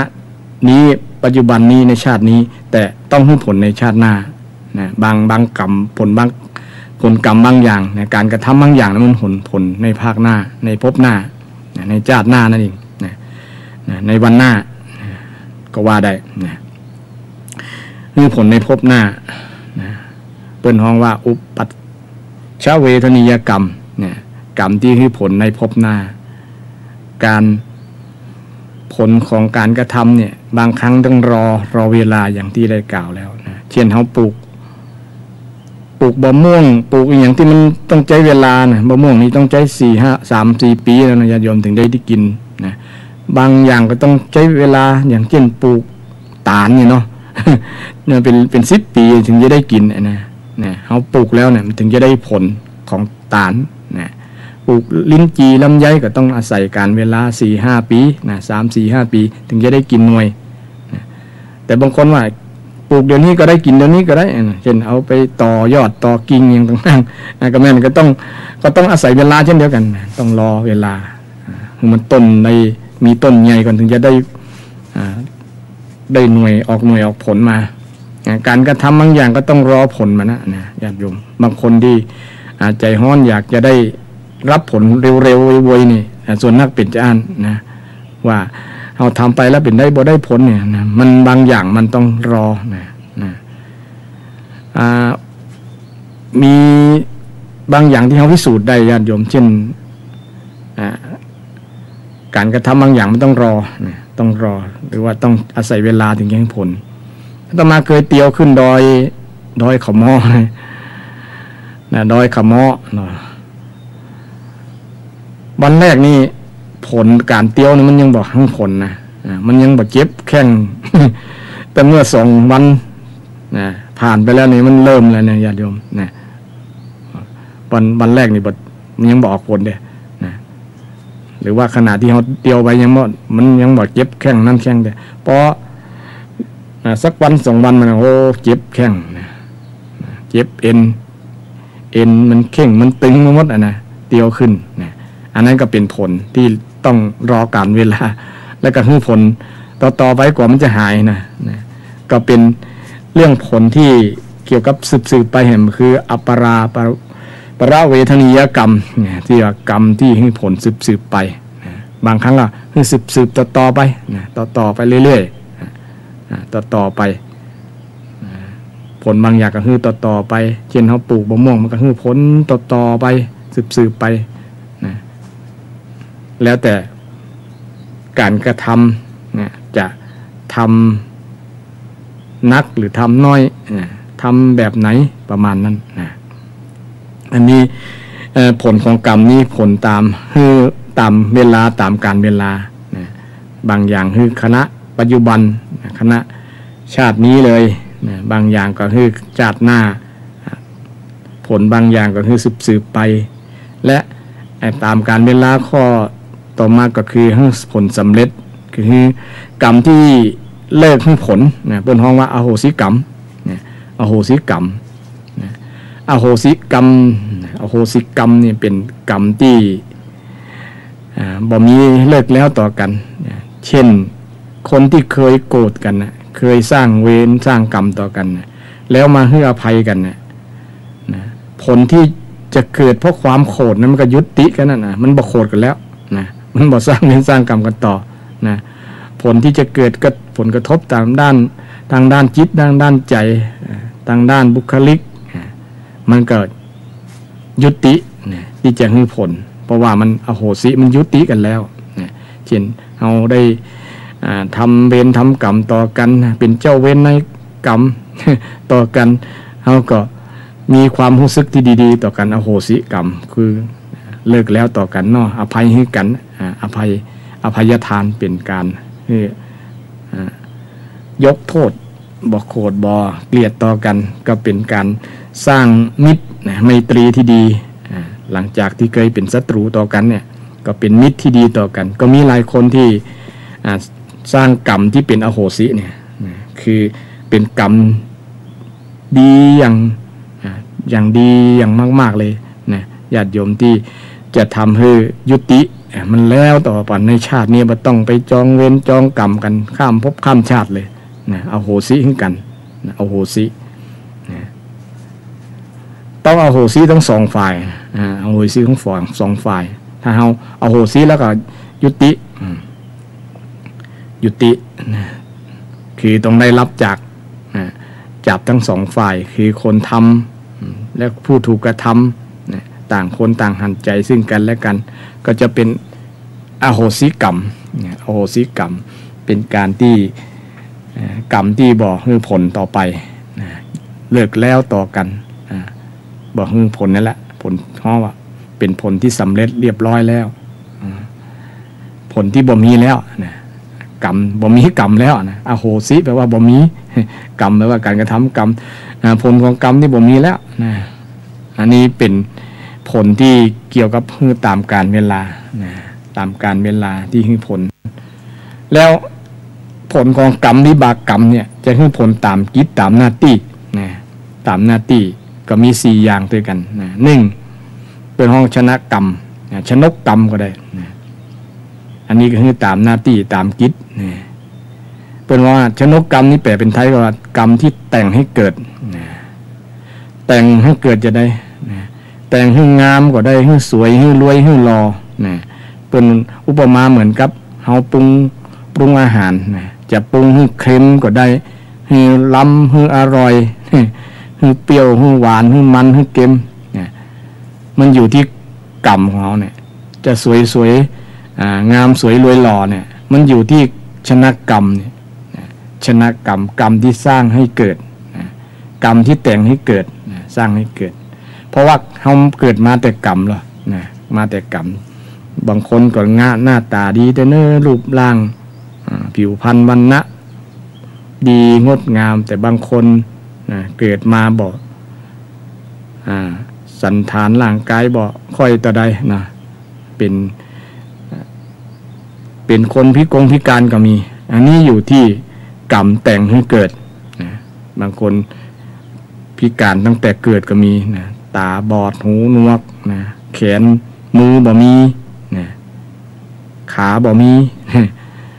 หรือบางคนเกิดมาแฝดติดกันเนี่ยมันก็มาจากชนกกรรมทั้งนั้นญาติโยมชนกกรรมที่เนี่ยเป็นผลนะผลของการกระทำเนี่ยทำให้เกิดแล้วผลตามกิจอันต่อมาก็คืออุปถัมภกกรรมอุปถัมภกกรรมนี้กรรมที่สนับสนุนส่งให้เป็นส่งให้มีเสริมให้เต็มสนับสนุนกรรมบางอย่างนี่ทำไปแล้วสนับสนุนให้เราดีขึ้นให้เราหรือทำให้เราเลวลงก็ได้เลวต่ำช้าลงก็ได้นะเช่นเป็นคนรวย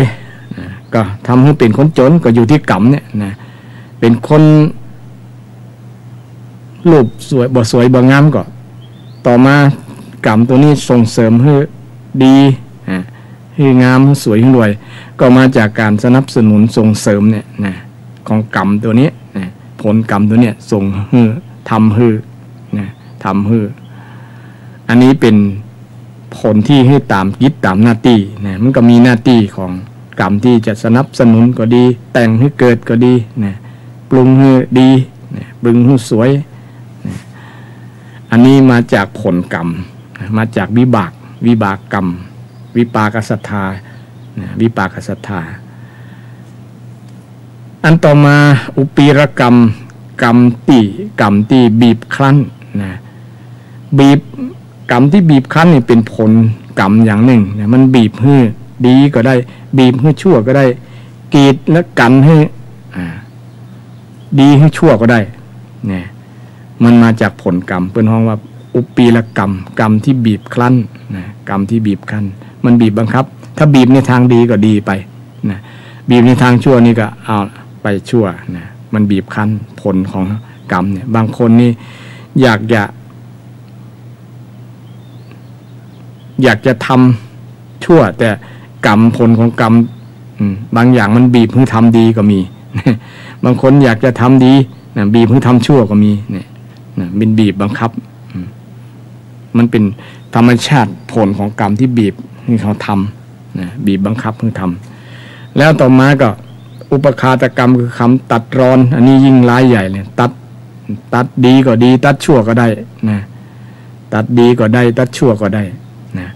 บางครั้งเขาทำดีมานักแหละแต่ว่ามาทำคำชั่วนะเลยมันตัดกรรมดีไว้นะ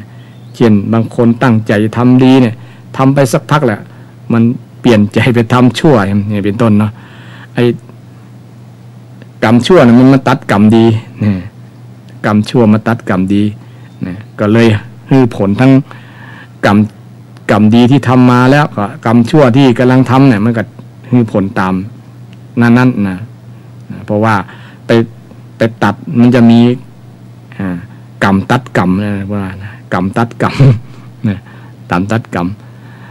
ตัดกรรมนะเพื่อนว่าบางยุคบางปีมันมีหรอว่าตัดกรรมได้ไหมเนี่ยตัดกรรมใหม่นี่ได้นะญาติโยมแต่กรรมเก่าผลกรรมเก่านี่ตัดจะได้กับอะไรแต่ตัดกรรมใหม่นี่ได้เนี่ยเช่นคนอยากจะบรรลุธรรมเนี่ยก็ต้องไป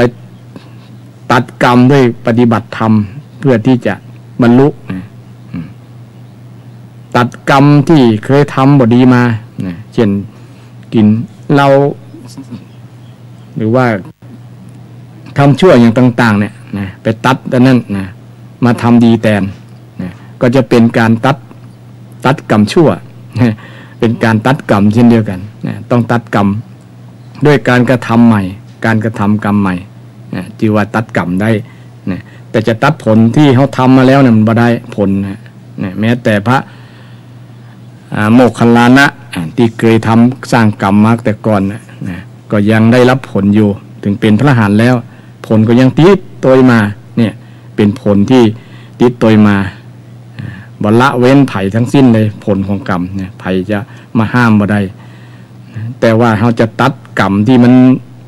ในปัจจุบันตัดบ่ให้มันลามเหมือนกับเขาห้ามไฟบ่ให้ไหม้นะต้องไปเพี้ยวทางบ่ให้มันลุกลามไปมันตัดหนทางไฟที่จะไหม้ ที่อื่นลุกลามไปที่ไก่ก็ต้องตัดหนทางมันอันนี้ก็ได้นะแต่ที่มันไหม้แล้วมันจะไปตัดมันบ่ได้ละ นะไฟที่มันไหม้แล้วอันนี้เป็นเรื่องผลของการกระทำเนี่ยห้องวิบากกรรมวิบากกรรมที่มันนึกผลเนี่ยบางครั้งมันมาตัดรอนกันได้ตัดรอนกรรมหรือบางคนที่ได้ทำกรรมชั่วมาละลายแหละครับบางครั้งมันก็ผ่อนนักผ่อนเบาเนี่ยอย่างคนที่ทำกรรมชั่วมาแต่ก่อนนะมันเพื่อจะล้างกรรมชั่วบนวันนะเหมือนปนอุปมาประไมยถ้าทำกรรมชั่วไว้ก็เหมือนกับอุปมาประไมยเหมือนเอาเกลือใส่ในน้ำเกลือมันลดน้ำนั่นก็เค็มๆแต่ถ้าเราทำความดีเปรียบเหมือนเอาน้ำมาเติมเพิ่มเรื่อยๆเพิ่มจนว่ามีเหมือนบ่มีเหมือนเกลืออยู่ในนั้นก็บ่มีรสแล้วนะมันจางจนบ่ฮู้ว่ามีเกลือในนั้นแต่ก็มีอยู่นะ มีอยู่แต่ว่าเราเอาความดีมาล้างมาชำระถึงมันจะบ่ออกก็ตามแต่ว่ามันก็ยังแควนน้อย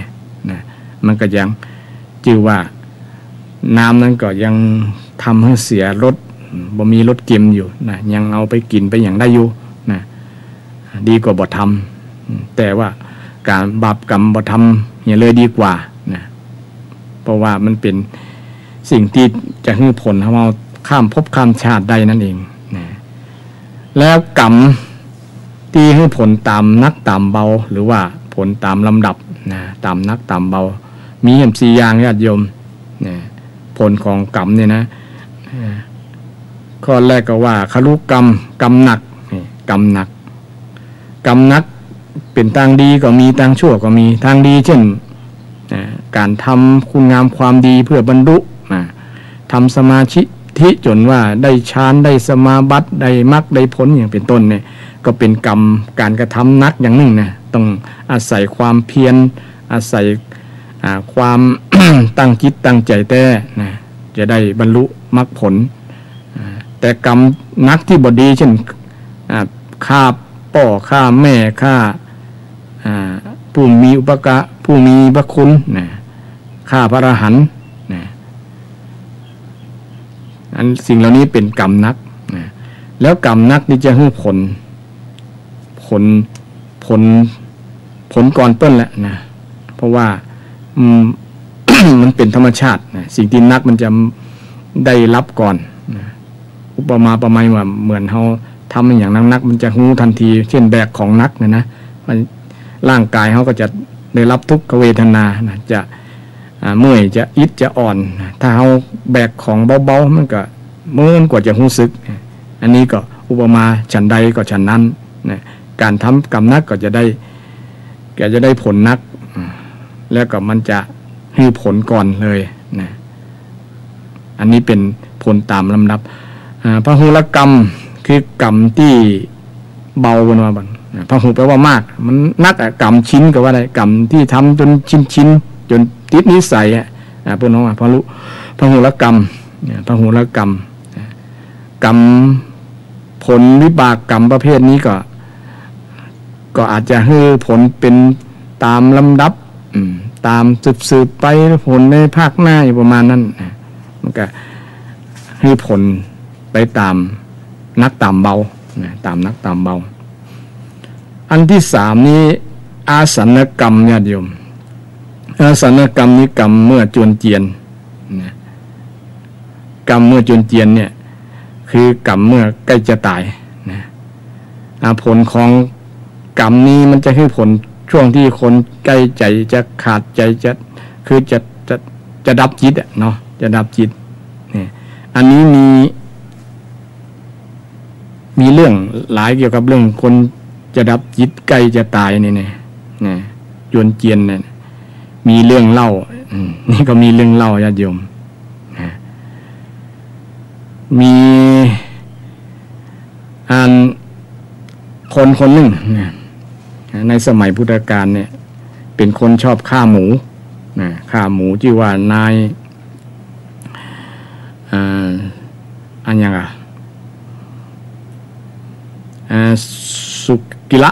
สุกระเป็นคนที่ฆ่าหมู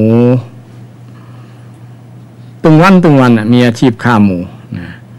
แล้วการฆ่าของแกนี่เป็นการฆ่าที่โหดเหี้ยมคือบอกฆ่าที่แบบค้นพอแล้วเนี่ยเกิดธรรมสังเวชทันทีเกิดความ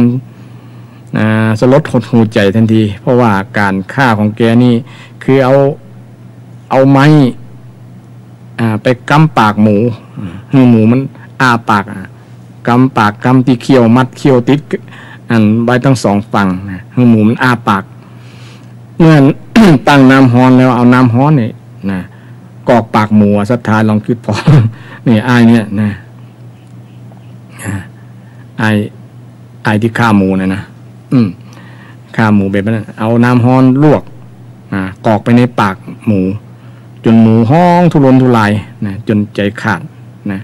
เมื่อเอาน้ำฮ้อนลวกแล้วมันก็ทำคือมันเป็นการชำระความสะอาดในภายในของหมูก็จะถ่ายขูดถ่ายอย่างออกมาหมดลำไส้ก็สะอาดประมาณนั้นมันเป็นวิธีการทำความสะอาดภายในตัวหมูเมื่อหมูมัน ทำลายเอาน้ำฮ้อนลวกดังในต้องแล้วก็ลวกตั้งนอกคือขนมันขนอย่างต่างๆที่มันของมันสะอาดตั้งนอกลาดจนหมูใจขาดคำนะญาติโยมลองคืดพอ จะทรมานหมกใดทรมานเกี่ยวกับการทำทารุณกรรมการฆ่าไอ้นี่ก็ฆ่าแบบเนี้ยถึงวันวันละตัว2ตัวบางครั้งในหมูยังใจบ่ขาดเอามีดคมฟันคอขาดฟันคอปุ๊บฟันคอหมูนะเอาเลือดเอาอย่างภาชนะไปห้องเลือดตีเลือดมันพุ่งออกมาแล้วก็เอาไปผสมกับเครื่องในเอาผสมกับจีนกับอย่างคงจะเป็นซ่าลาบอย่างประมาณนั้น นะ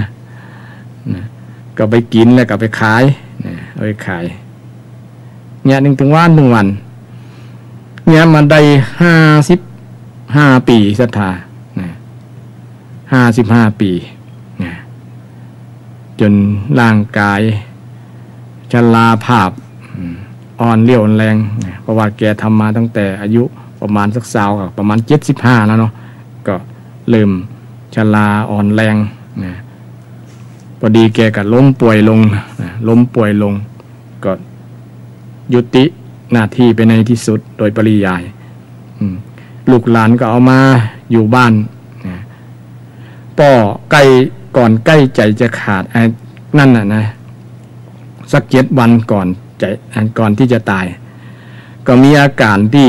แสดงออกคล้ายๆกับหมูที่ถูกน้ำร้อนลวกหมูที่ถูกน้ำร้อนลวกห้องอย่างหมูห้องแล้วภาพที่ปรากฏกับอันอายที่ฆ่าหมูเนี่ยนะอายที่ฆ่าหมูเหมือนกับมีไฟอยู่ข้างๆนะเหมือนกับมีไฟอยู่ข้างๆเพราะว่าแกเผาเอาไฟลนไฟลวกด้วยหรอนะ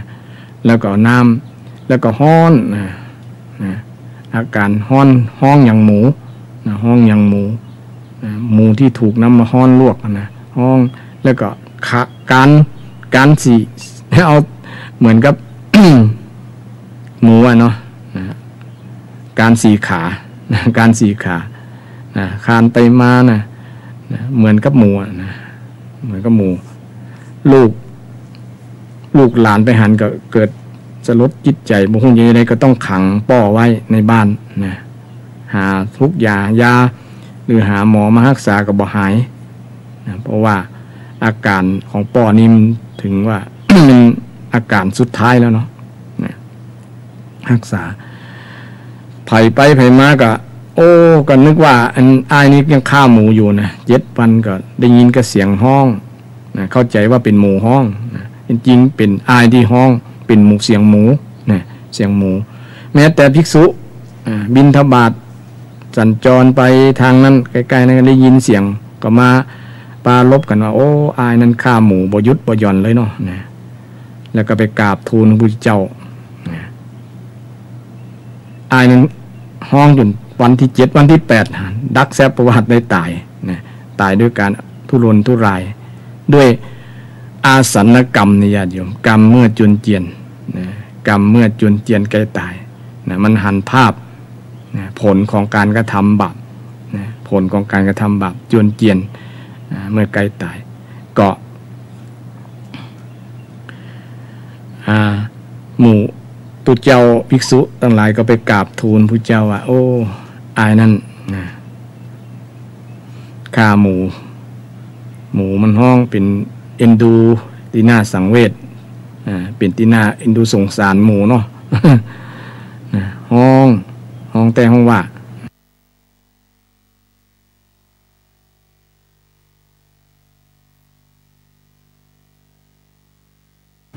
พระเจ้าบอกก็ตัดว่ามันบ่ใช่หมูห้องนะเป็นคนห้องนะ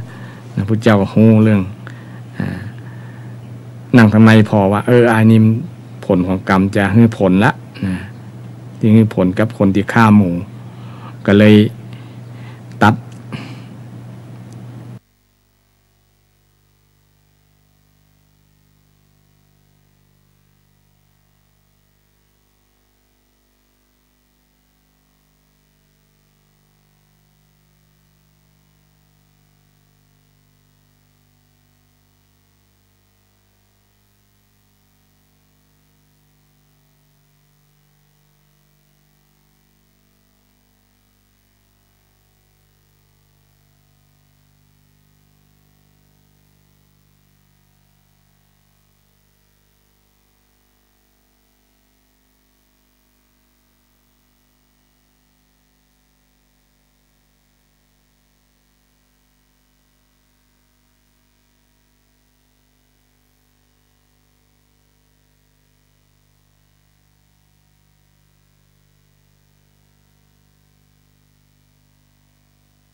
รือว่า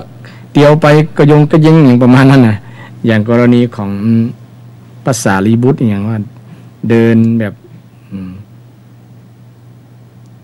กระยงกระยิงประมาณนั้นนะมันเป็นสักวัดธรรมบ่ได้นะเป็นกตัตตากรรมเพิ่นเฮาว่ากตัตตากรรมบ่มีผลหยังแต่ว่านะแต่ก็ฮู้ผลอยู่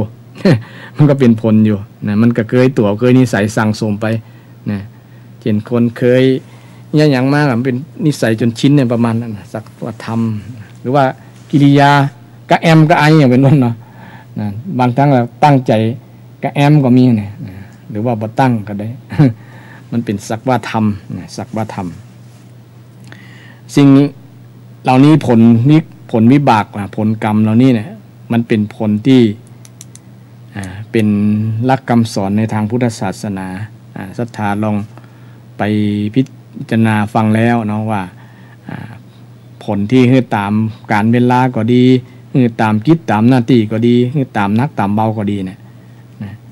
ก็ไปลองพินิจพิจารณาดูว่ามันเป็นจริงก็นะมาทำไปแล้วนะมันคือผลตามภพนี้ในปัจจุบันก็ดีในอนาคตก็ดีนะคือผลก่อนคือผลเป็นผลสนับสนุนนะเป็นผลที่บีบแล้วตัดร้อนก็มีแต่งให้ดีแต่งให้งามก็ดีนะปรุงให้สวยก็ดีเป็นต้นนะส่งให้ดีให้งามก็ดีบ่ดีก็ดีเป็นต้นนะมันจะเป็นนะสิ่งที่เราได้พิสูจน์ได้ว่าผลของการกระทำที่เราทำไปแล้วเนี่ยมันมีผลนะมันมีผลนะเพราะว่า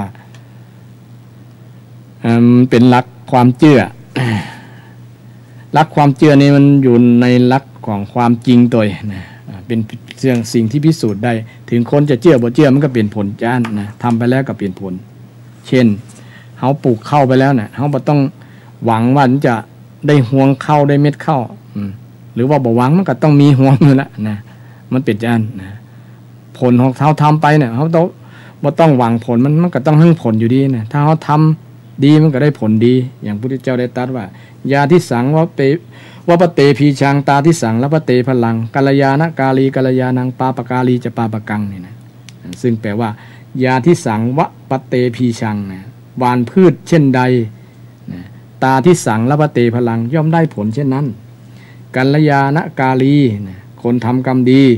นะกัลยาณังย่อมได้ความดีย่อมได้สิ่งที่ดีปาปกาลีคนทำบาปนะปาปกังนะย่อมได้บาปนี่มันเป็นบทพิสูจน์ได้นะบทพิสูจน์ให้เฮาได้ศึกษาได้เห็นรู้ได้ว่าผลที่เฮาทำไปแล้วกรรมที่เฮาทำไปแล้วเนี่ยมีผลนะมีผลเปิ้นฮ้องว่าวิบากนะวิปากศรัทธาความเชื่อเรื่องผลของกรรมเนี่ยผลของกรรมมันได้ผลเฮา มีอย่างเป็นอันยังอยู่ที่ผลของกรรมทั้งนั้นจะดีจะชั่วก็อยู่ที่ผลของการกระทำผลของการกระทำจะสูงจะต่ำอยู่มียศฐานะจะเป็นนายกเป็นไผก็ตามเป็นมหากษัตริย์เป็นยาจกขอทานก็อยู่ที่ผลของการกระทำทั้งนั้นอันนี้เป็นหลักความเชื่อในทางพุทธศาสนาหลักความเชื่อทางพุทธศาสนาข้อที่3ว่ากรรมศรัทธานะเชื่อเรื่องการกระทำกรรมว่าเป็นภัยทำนะคือเป็นของเฮาอ่ะทำแล้วก็เป็นผลนะเหมือนกับเฮากินข้าวเนี่ยเฮาจะกินคนเฮาก็อิ่มคนที่ไม่ได้กินคนนั้นก็บ่อิ่มเนี่ยมันเป็นปัจจตังเป็นสิ่งเฉพาะตัวนะไผทำไผได้อ่ะนะคนไทยทำกรรมคนนั้นก็ได้กรรมกรรมดีก็ได้กรรมดีกรรมชั่วก็ได้กรรมชั่วอันนี้เป็นเพื่อนน้องว่ากรรมมัสกตาศรัทธานะเชื่อเรื่องผลของกรรมที่ตัวเก่าทำเองนะสกตาสกตาแปลว่าทำเองนะตัวเก่าทำเองนะได้ผลของกรรมที่เขาทำเองนะเขาทำเองเขาทำจะได้ก็ได้จะอันนะทำสิ่งไหนได้สิ่งนั้นนี่แน่ชัดนะทำสิ่งไหนได้สิ่งนั้นนะทำสิ่งไหนได้สิ่งนั้นทำดีก็ได้ดีทำชั่วก็ได้ชั่วดังที่ยกตัวอย่างเขา ปลูกพืชเช่นใดย่อมได้ผลเช่นนั้นปลูกบะม่วงก็ได้บะม่วงปลูกลิ้นจี่ก็ได้ลิ้นจี่นะปลูกข้าวก็ได้ข้าวปลูกบะแตงก็ได้บะแตง อันนี้เป็นลักษณะอุปมาประไมยให้หันว่าทำจะได้จะอันนะทำรวยก็ได้รวยทำจนก็ได้จนนะทำให้เป็นรัฐมนตรีก็ได้เป็นรัฐมนตรีนะทำให้เป็นพระราชาก็ให้เป็นพระราชาได้มันอยู่ที่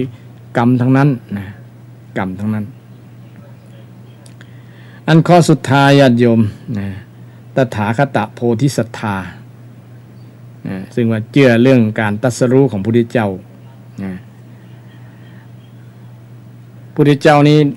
เป็นผู้ที่ตรัสรู้ตรัสรู้คือตรัสรู้ธรรมคำสอนที่เป็นธรรมชาติเป็นสิ่งที่พระองค์ค้นพบด้วยพระองค์เอง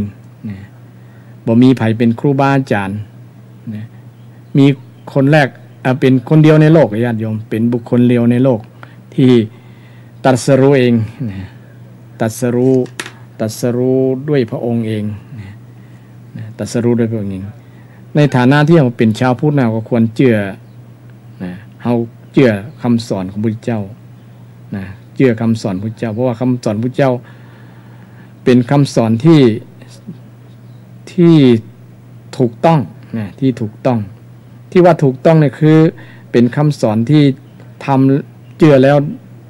ทำแล้วได้ผลหันผลคือสามารถท้าทายต่อการพิสูจน์ท้าทายต่อการพิสูจน์การตรัสรู้ของพระพุทธเจ้าเนี่ยเป็นการตรัสรู้ที่เกิดความเป็นสิ่งที่น่าภาคภูมิใจของชาวพุทธที่ว่ามีบุคคลคนเดียวในโลกเนี่ยที่ตรัสรู้ธรรมโดยเฉพาะตรัสรู้ธรรมอริยสัจสี่ญาติโยมอริยสัจสี่คือธรรมที่เป็นความจริง4อย่างความจริงอันประเสริฐอริยะแปลว่าประเสริฐความจริงอันประเสริฐ4อย่างเนี่ยพระองค์ได้ตรัสรู้เนี่ยบ่มีไผเลยศาสดาคนใดก็ตามบ่ได้ตรัสรู้นี้บ่ได้รู้ธรรมอริยสัจ4เนี่ยมีพระพุทธเจ้าตนเดียวที่ตรัสรู้อริยสัจ4นะตรัสรู้อริยสัจ4ฉะนั้นเราควรภาคภูมิใจที่พระพุทธเจ้าได้ตรัสรู้อริยสัจ4และก็สอนเกี่ยวกับเรื่องลักกรรมที่เราได้ประพฤติปฏิบัติตามแต่บ่ได้บังคับว่าให้เชื่อนะแต่ว่าถ้ารักความเชื่อเนี่ยก็ควรเชื่อเพราะว่าพุทธเจ้าได้สอนมีเหตุมีผลไงก็เลยเป็นสิ่งที่ทำให้เรามีความเชื่อที่ประกอบด้วยปัญญาประกอบด้วยปัญญาเพราะว่าคนที่ ได้ศึกษาพระธรรมคำสอนของพระพุทธเจ้าแล้วก็จะเชื่อโดยสนิทใจว่าพระพุทธเจ้านี้ตรัสรู้จริงสอนสิ่งที่ถูกสอนสิ่งที่จริงอริยสัจเนี่ยเป็นสิ่งที่จริง เป็นสิ่งที่มีอยู่แล้วแต่พระพุทธองค์ได้ทรงค้นพบความจริงอันประเสริฐเนี่ยเป็นสิ่งที่จะทำให้คนทั้งหลายชาวโลกทั้งหลายได้พ้นจากทุกข์ได้พ้นจากทุกข์เพราะว่าความจริงนี้เป็นคำสอนที่มีคุณค่ามากๆเป็นหลักปฏิบัติของพุทธศาสนิกชนพุทธบริษัททั้งหลายที่จะนำไปพัฒนาชีวิตของตนให้ได้พ้นจากทุกข์ให้ได้หลุดพ้นจากทุกข์เพราะว่าคนเราเกิดมาเจอความทุกข์โดยเฉพาะทุกข์ทางกายเนี่ยซึ่งหลีกเลี่ยงบ่พ้นกันแต่ความทุกข์ทางใจนี้เราสามารถหลุดพ้นได้หลุดพ้นได้พระพุทธเจ้าทรงทำให้เป็นให้เห็นเป็นบุคคลแรกว่าพระองค์ได้หลุดพ้นได้มีอิสระหลุดพ้นจากความทุกข์ทางใจเป็นบุคคลแรกในโลกฉะนั้นใครอยากที่จะพ้นจากทุกข์ทางใจเนี่ยเหมือนพระองค์ก็น้อมเอาคำสอนคืออริยสัจสี่ไปประยุกต์ใช้ไปปฏิบัติเพื่อได้หันมรรคหันผลตามพระพุทธองค์ที่ได้สอนไว้ซึ่งก็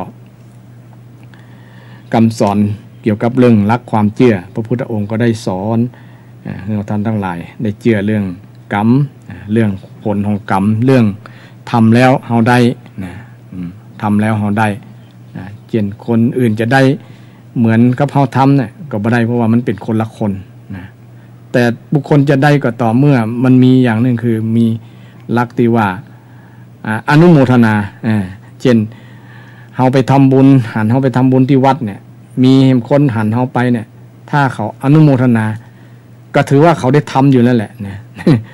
ถือว่าเขาได้ทำมันบ่เอาเปรียบกันไปฮะเอาบอกนะคือทำการอนุโมทนาบุญนี่เป็นแค่อนุโมทนายินดีก็เป็นบุญนะเป็นบุญวิธีทำบุญอย่างนึงนี่เฮาบ่ต้องรอจะทำเฮารออนุโมทนาอยู่บ่ดีอันมีสิ่งหนึ่งที่มีเรื่องหนึ่งเนาะผมพอจำคร่าวๆได้มามีภาษาลีบุตรเทศน์ให้ศรัทธาญาติโยมฟังว่าคนที่ทำบุญแล้วเนี่ยเฮือตาลเนี่ยแต่บอกไปชักชวนคนอื่นชาติหน้ามาก็จะได้ผลของการตาลคือจะได้บริโภคสมบัติแต่บ่ได้บริวารสมบัติคือทำแต่ตัวเก่าบ่บอกคนอื่นคนอื่นก็บ่ได้อนุโมทนาหรือบ่ได้มาทำร่วมด้วยเนี่ยมันก็จะบ่ได้บริวารสมบัติเห็นพวกนึงบ่ทำเองแต่ว่าไปจวนคนอื่นคนอื่นทำคนอื่นทำคนที่บ่ทำเองแต่ไปจวนคนอื่นทำเนี่ยจะได้แค่บริวารแต่บ่ได้บริโภคสมบัติโภคสมบัติแต่ยากจนนะครับลูกหลานหลายแต่ยากจน เพราะว่าบ่ได้ถือทานบ่ถือทานมันก็มีส่วนดังที่อาจารย์ได้ถามตะกี้ว่ามันมีบุคคลเชื่อมโยงกันว่าบุคคลที่จะอนุโมทนาเนี่ยมันจะได้บุญโดยมันจะได้บุญโดยแล้วคนที่ไม่ได้ทำกับรออนุโมทนาอย่างเดียวเนี่ยก็มันจะบ่ครบมันบ่ครบสมบูรณ์ มันจะได้ขาดสมบัติไปอย่างบางทีมันอธิบายนี่บางทีมันคนมันจะเข้าใจค่อยเขวเนาะครับผม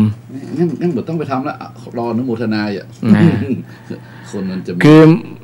บุญคนละอย่างไงบุญมันคนละอย่างอย่างที่ว่าตะกี้นะเช่นอนุโมทนามันก็ได้แค่อนุโมทนาคือก็จะได้แค่บริวารอย่างประมาณนั้นแต่ไอ้นี้ได้ทั้งโภคสมบัติเลยมันแตกต่างกันนะโภคสมบัติได้ครบถ้วนครับผมมันก็ขึ้นอยู่ที่กุศลครับและกรรมที่ทำนะครับเนาะครับท่านอาจารย์จะเสริมเกี่ยวกับเรื่องกรรมจะได้ฟังมีก็คงอย่าน้อยๆครับว่ากรรมคือการกระทำมันเนาะครับเพราะฉะนั้นผมก็จะพูดง่ายๆว่าถ้าอยากอยู่เย็นเป็นสุขก็อย่าไปทำบาปทำกรรมครับมันก็อยู่เย็นเป็นสุขละครับนะมันเป็นตรรกะที่คิดได้ง่ายมากว่าต้องทำบุญกรรมต้องทำกุศลกรรมทำบุญกรรมครับทำดีเนาะครับมันจะไม่ต้องได้เดือดร้อนวุ่นวายแต่คำว่ากรรมนี่บางคนตีเฉพาะความหมายว่าเป็นในทางลบก็มีนะญาติโยมบางคนนะครับดังนั้นต้องอธิบายครับกรรมเป็นของกลางๆครับเป็นคำกลางๆว่าคือการกระทำมันมี2อย่างเห็นทำดีห้องกุศลกรรมเนาะเป็นทางบวกทำบดีเรื่องอกุศลมีคำว่าอะตัวเองนะทางชั่วทางบดีหรือจะห้องว่าเป็นทางลบบาปกรรมกับบุญกรรมก็ได้นะบาปกรรมกับบุญกรรมมันจะเข้าใจง่ายครับงั้นบุญคือหาบบาปคือเว้นครับอยู่เย็นเป็นสุขแน่นอนครับผมเสริมตัวอย่างครับสาธุเนาะมันชัดเจนดีครับทีนี้แต่เจ้าโยมมาแอวมาสนทนาก่อนจะปิ๊กฝากข้อคิดไว้น้อยนึงผมจะข้อคิดเป็นฝากคำถามว่ากุศลต่างกับบุญอย่างไรเนี่ยกุศลต่างกับบุญอย่างไรผมก็เลยบอกเดี๋ยวจะสนทนาธรรมกันออกอากาศโยมฟังอยู่ครับตอนนี้นะโยมฟังอยู่ ลองอธิบายความหมายแล้วเดี๋ยวผมจะเสริมเติมหรือว่าจะแทรกสอดเพื่อเห็นชัดเรื่องว่ากุศลต่างกับบุญอย่างไรนิมนต์ครับกุศลก่อนกุศลก่อนนะครับนะกุศลถ้าแปลว่าฉลาดนะครับนะดีก็ได้นะกุศลนะกุศลานะฝ่ายดีก็ได้นะงามก็ได้เนาะกุศลนะคนที่ทำกุศลก็คือคนทำดีทำงามทำถูกประมาณนั้นนะอันเดียวว่าสิ่งที่ดีงามครับกุศลครับผมสิ่งที่เหมาะสมก็ยังได้กุศลอยู่ครับ ครับนิมนต์ครับอันนี้คุณว่ากุศลกุศลเช่นกุศลกรรมครับแต่ในภาษาบาลีมันบางอย่างมันก็ใช้ศัพท์แต่ละศัพท์เนี่ยมันก็ใช้แทนกันได้มันเป็นไวยพจน์ซึ่งกันและกันเช่นบุญก็เป็นไวยพจน์กุศลกุศลก็เป็นไวยพจน์บุญนั่นน่ะเหมือนภาษาไทยเนาะครับเช่นใจกับจิตอย่างประมาณนั้นน่ะอย่างไทยอย่างภาษาไทยว่าบุญกุศลเนี่ยครับบุญกุศลเป็นไปไวยพจน์ซึ่งกันและกันครับเนาะเป็นตัวขยายตัวแต่ถ้าว่าแปลว่าฉลาดเนี่ยคือคนที่มีจิตใจที่ฉลาดนี่จะทำคุณงามความดีเพื่อน้องชื่อว่ากุศลนั่นเองนะแต่ที่ว่าชื่อบุญเนี่ยมันแปลว่าชำระเนาะชำระกายชำระวาจาชำระใจการกระทำที่ฉลาดนะมันชำระกายชำระใจเพราะว่าบุญนี้เป็นชื่อของผลก็มีนะครับนะเป็นชื่อของกิริยาการกระทำความดีก็มีนะมันเป็นชื่อของวิธีทำก็นี้มันจะได้หลายอย่างนะเป็นทั้งนามทั้งกิริยาด้วยเป็นทั้งนามทั้งกิริยานะเช่นคนที่มีความสุขเนาะโอ้อันมีบุญเนาะแสดงว่ามันเป็นผลที่เขาทำความดีมาเป็นบุญเป็นกุศลมาเป็นกุศลเป็นบุญเป็นกุศลเนาะนะก็เลยชื่อว่าบุญนะมันจะชำระจิตใจเห็นที่เพิ่นว่าบุญแปลว่าชำระนะชำระจิตชำระใจอับสายกันในคำเด้อครับเจริญพรโยมไว้สาเจ้าค่ะเจริญพรพ่อจะร้อยที่ถูกต้องดีแท้ถูกต้องกะให้ทำได้ก็ได้อย่างนั้นเนาะแม่คนกินพริกต้องได้กลิ่นพริกเห็นนะเนาะพอที่กันนี่เนาะไปเจอเจ้าที่ไปนี่น่ะไปไหนไปเนี่ยแต่ถ้าไปโจรเนี่ยโจรเนี่ยโจรก็อย่าไปวัดไปว่าทำบุญเนี่ยมันจริงใจทุกสิ่งหรอกทุกการก็ได้ทำงานนะหรอกแม่นแล้วต้องแบบนี้ฮะก็ขวาอันเก่าดีกว่าเนาะแม่นมันเป็นสิ่งที่ทำแล้วมันสบายแม่นละสุขคำว่าสุขนี่มันสุขท่านเทศจ้าอย่างที่ไหนอย่างที่เนี่ยมันสบายใจนะสาธุเนอะมันมีปิติอ่ะมันมีปิติมันอิ่มมันม่วนไปทำบุญของม่วนม่วนต้องไปสู่ในอย่างนี้อย่างกับฝันเจ้าก็ที่บรรลุแจกเขามาแจกที่ไหนมาแจกวัดเพื่อของเหรอนี่อย่างนี้เจ้าคนนี่เนาะวันนั้นบอกว่าขายขายไม่อย่างเช่น9 บาทให้อ่ะไปแจกกันกินดีกว่าเนาะมันเข้าทำนองที่ว่าแบ่งกันใช้ให้กันกินเดี๋ยวเนาะอย่างว่าต้องมาได้เบาไหมยะแม่แบ่งกันใช้ให้กันกินดีแล้วม่วนเขาว่าซื้อปุ๋ยได้ยังเอาไปใส่พัดใส่ไม้น่ะเชื่อหาได้ขายแจกเปิดมันม่วนนะนี่เนาะแต่มาขออย่างมันสบายใจเนาะคนใจบุญนี่มันม่วนใจเอาละหรอเนาะสบายใจที่คือเดี๋ยวอยู่เนี่ยอ่ะเขาบุญเนี่ยวันสูงอะไรวันกันดับอะไรไปวัดอะไรดีละวัดไหนก็วัดปะกล้วยสุพรรณปะกล้วยสุพรรณอยู่สันซ้ายเนาะใช่ใหญ่อยู่อำเภอเมืองพี่อะเนาะอำเภอเมืองเลยใหญ่เนาะอำเภอเมืองฮะปะกล้วยสุพรรณนี่เนี่ยอำเภอเมืองนี่นะไม่เหรอใหญ่ใช่ปะกล้วยสุพรรณอำเภอสารปีเจ้าสารปีนึกว่าปะกล้วยสันกับสันซ้ายนี่อยู่ไกลวัดก็ใหญ่เจ้าอยู่บ้านสบายใจฟังอย่างเงี้ยยายอยู่บ้านไก่วัดก่อนยายอยู่บ้านไก่วัดก่อนอันนอกสักกิโลนะคะกิโลกี่ไปนะคะทีละเนอะยายเนอะก็กล้วยพอซ้ายพอขวาด้วยนะเจ้าเจ้าว่าดูคนเท่านี่หรอผมไปโต๊ะโลดเลยโต๊ะไหนเจ้าเจ็บเหมือนกันนะบอกอดทนเอานะดีแล้วอดทนต่อทุกขเวทนาแม่เอารถอย่างอันกว่าที่เขาเองเบานะเที่ยวได้อยู่เนาะได้อยู่ยายได้อารมณ์ดีที่ยายอย่างนี้ที่ยายอย่างเจ้ายายดีเจ้ายายดีเจ้าโอ้ยังมาดีแท้ว่ะเต็มใสไปอ่ะยายดีตาดีนี่นะก้อนวันหนุ่มๆเนี่ยเจ้าแบบไปย่างพริกย่างฮ้อนเนาะจังหวะหรอพวกฮ้อนหรือย่างไข่หัวเนี่ยแหละนี่แง่แบบอะไรก็ชื่อดีโลอีกอะเนาะชื่อดีเดี๋ยวจะไปเที่ยวหาเพื่อนห้องอ่ะ กะเมื่อใดไปออกกำลังเจ้าเดี๋ยวนี้กะเจ้าอยู่กำลังเจ้าไม่สานะเจ้าเจริญพรเนออยู่ดีมีสุริยันดีเนอเจ้าไม่สาเจ้ายายดีชื่อคนแต่ก่อนชื่อเป็นมงคลนักๆเนาะชื่อกรรมเดียวครับกรรมเดียวคำกับคำไปเลยแก้วกับแก้วไปเลยคำดีกับดีไปเลยหาว่าคนที่ดีที่แก้วที่คำเป็นคนมันนอกเลยหรอคนแบบทันสมัยเป็นคนมันนอกคนแบบทันสมัยเวลาขึ้นบ้านใหม่ยุคนี้สมัยนี้นะครับไปห้องหาลุงแก้วลุงคำลุงดีอยู่นะแม่น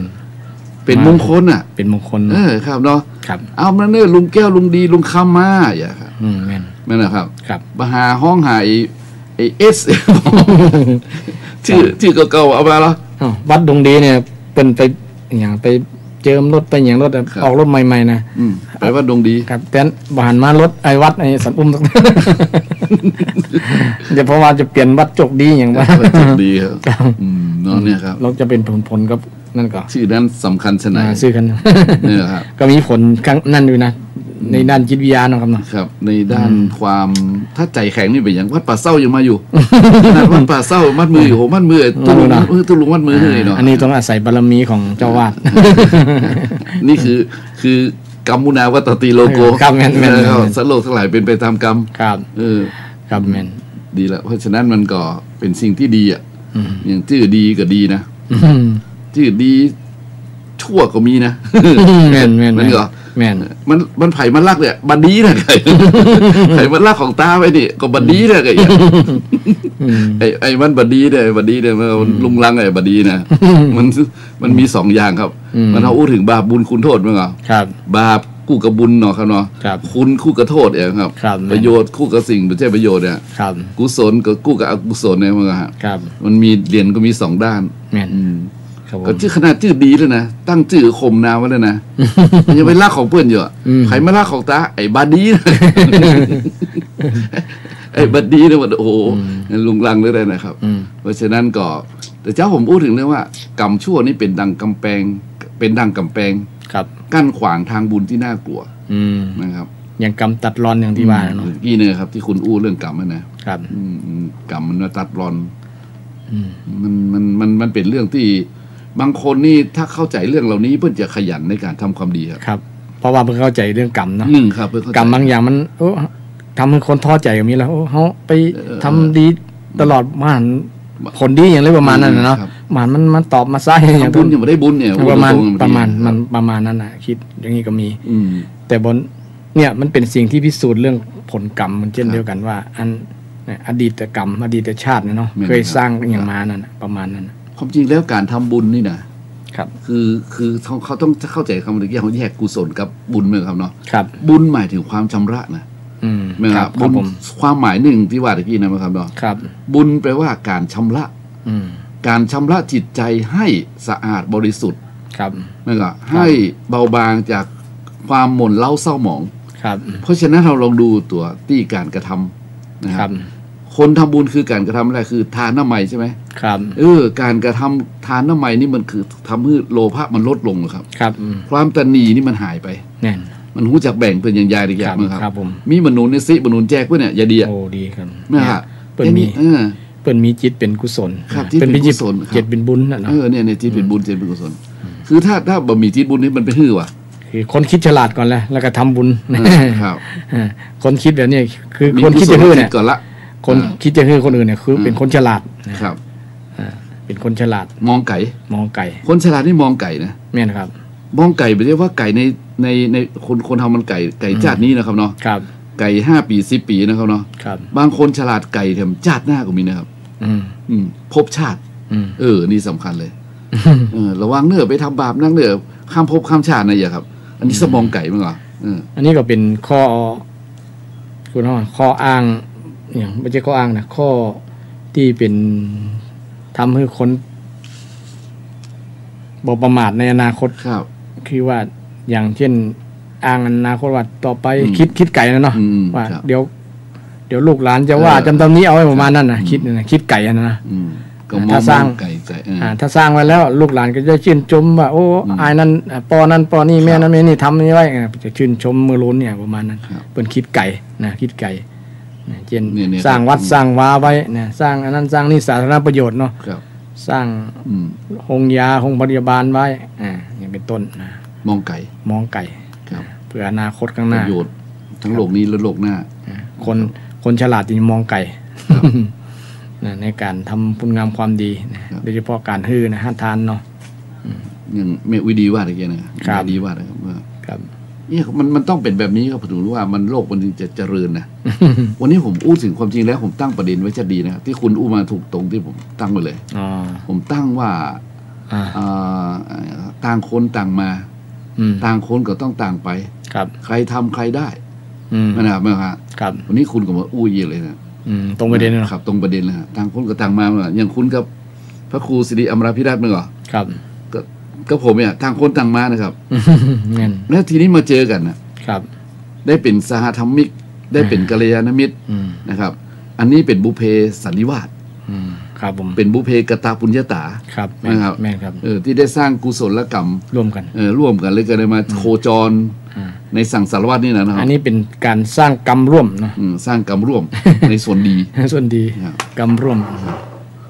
มในส่วนดีนี่จะช่วยพยุงครับแม่นะครับแล้วจะทำให้เราได้ไปเจอคนที่ดีๆครับคนเรานี่ถ้ามีอย่างคล้ายๆกันนี่มันอู้กันได้แล้วครับเพราะว่าเสมอกันใช่ไหมครับสมะนะฮะเสมอกันมีศรัทธาเสมอกันครับผมนะครับมีศีลเสมอกันครับมีจาคะเสมอกันครับมีปัญญาเสมอกันไปด้วยกันไปด้วยกันได้ครับอันนี้สำคัญอยู่ตรงนี้อันนี้เป็นคุณธรรมของชาวบ้านนะครับว่าอันสมะศรัทธาครับภัยที่จะเป็นคู่ผัวตัวเมียกันต้องมีธรรมะข้อนี้มันนะสามีภรรยากันนะครับต้องมีความเชื่ออย่างเดียวกันเหมือนกันคล้ายๆกันครับต้องมีความประพฤติที่เหมือนกันเพราะศีลเสมอกันเนาะต้องเป็นคนที่รู้จักแบ่งปันเสมอกันรู้จักการฮื้อจาคะเนาะเสียสละเหมือนกันมีนะครับคนที่มีสติปัญญาคล้ายๆกันปอๆกันอยู่กันยาวสติปัญญาตัวนี้ผมมักจะใจว่าเห็นบุญและเห็นบาปไม่น่ะ ครับมีสติและปัญญามองเห็นบุญเห็นบาปครับคล้ายๆกันอันนั้นปัญญาทางพุทธศาสนาอยู่แล้วครับทำให้สามีคู่นี้ไปวัดด้วยกันได้ไม่น่ะครับถ้าสามีหันหน้าเข้าบ่อนนี่เนาะภรรยาหันหน้าไปทางวัดอีกนะนี่ครับมันปัญญามันเหมือนกันละนะครับปัญญาบ่เสมอกันเมื่อปัญญาบ่เสมอเหมือนกันเลยบอกไปวัดด้วยกันครับไอ้ผัวเมียมันอุ้มกำขันเริ่มต้นมาจากความเชื่อไงว่าเชื่อผัวเชื่อว่ามันบ่ไปอะไรอย่างประมาณนั้นบ่เชื่อเรื่องบุญเรื่องบาปอย่างประมาณนั้นนะมันมีครับมันมีโยมอย่างโทรศัพท์มาหรอตุลุงช่วยเตะที่งานสามีข้าเจ้าฟังของเรานะสามีข้าเจ้ามันบอกฟังเนี่ยไงเนาะคือเขาไปเข้าใจได้ไงครับไม่เข้าใจด้วยถ้าเมื่อใดเพิ่นเข้าใจแล้วโอ้ชีวิตนี้มันแบบจีรังยั่งยืนนี่นะครับเนาะครับมันไหลเข้าไปสู่ความแก่ความเจ็บความตายอยู่แล้วเข้าใจต่อว่าแล้วเมื่อตายแล้วเอาอะไรไปไม่ได้ไม่นะครับเพิ่นก็จะพยายามขวนขวายเองผมบอกเขาอีนะเมื่อตราบใดที่เขายังบ่เข้าใจเรื่องนี้เขายังบ่เข้าใจเรื่องว่าชีวิตนี้ร่างกายนี้ต้องแก่และเจ็บตายไปเนี่ยแล้วตายไปแล้วเอาอะไรไปไม่ได้เขาบอกเข้าใจเอาไปจวนเขายากโยมเนาะแม่ครับผมอู้ตรงๆเลยจวนเขายากโยมถ้าตราบใดที่พุ่นเขาหูว่าเขาเอาอย่างไปบ่ได้พุ่นนั่นน่ะปัญญาเพิ่นยังดิบอยู่ยังบ่เฮิมอยู่ยังบ่สุกนั่นน่ะแล้วข้าเจ้าไปวัดกับโจมเนี่ยมันก็เป็นธรรมดาคนยังบ่เข้าใจได้ไงครับนะครับสถานญาติโยมตอนนี้ก็เปิดสายอยู่นะตอนนี้16:30 นาที4 โมงครึ่งครับก็ยังเปิดสายให้ญาติโยมโทรศัพท์เข้ามาสนทนาหรือว่าเสนอความคิดเห็นได้ในเบอร์โทรศัพท์ที่053-887-249ครับ053-887-249อันนี้ผมตอนนี้เวลามันมีน้อยผมขอใช้เวลานี้ประชาสัมพันธ์เนี่ยโยมเนี่ยขออนุญาตในสถานีนี้ครับเนี่ยอันพอดีที่วัดชัยสรานป่าเซาน้อยนี้จะได้ทำบุญถวายทานพระเจดีย์ครับเจดีย์จะเสร็จเจดีย์จะเสร็จแล้วครับพระธาตุเจดีย์เมื่อใดครับใจชัยสถานนี้นะครับ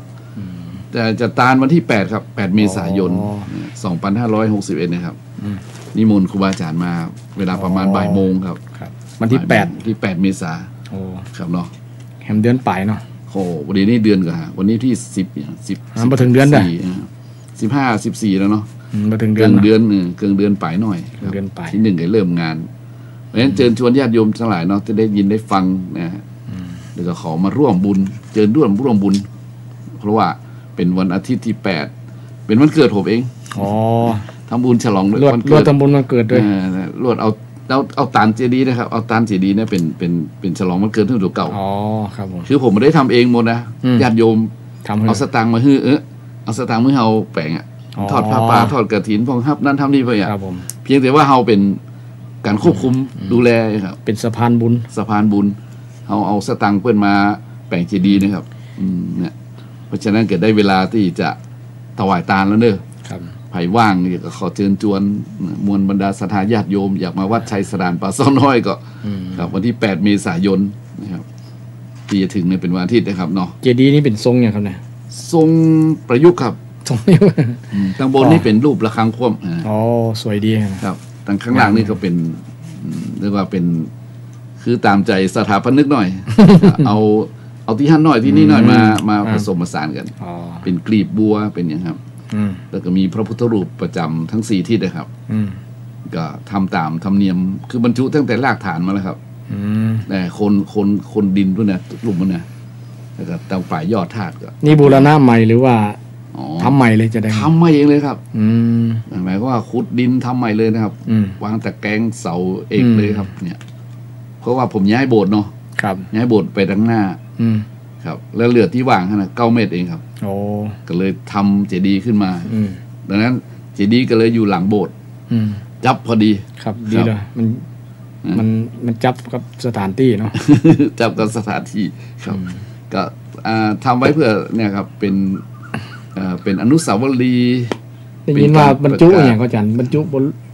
บรมสารีริกธาตุอีกครับบรรจุบรมสารีริกธาตุเมื่อบรรจุไปแล้วเนาะบรรจุแล้วครับบรรจุเมื่อปี59แล้วครับ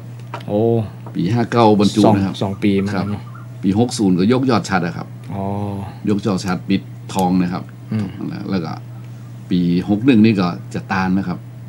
นะทำเป็นสเต็ปมาทำเป็นขั้นตอนมาใช้เวลาอยู่3 ปีก็10 เดือน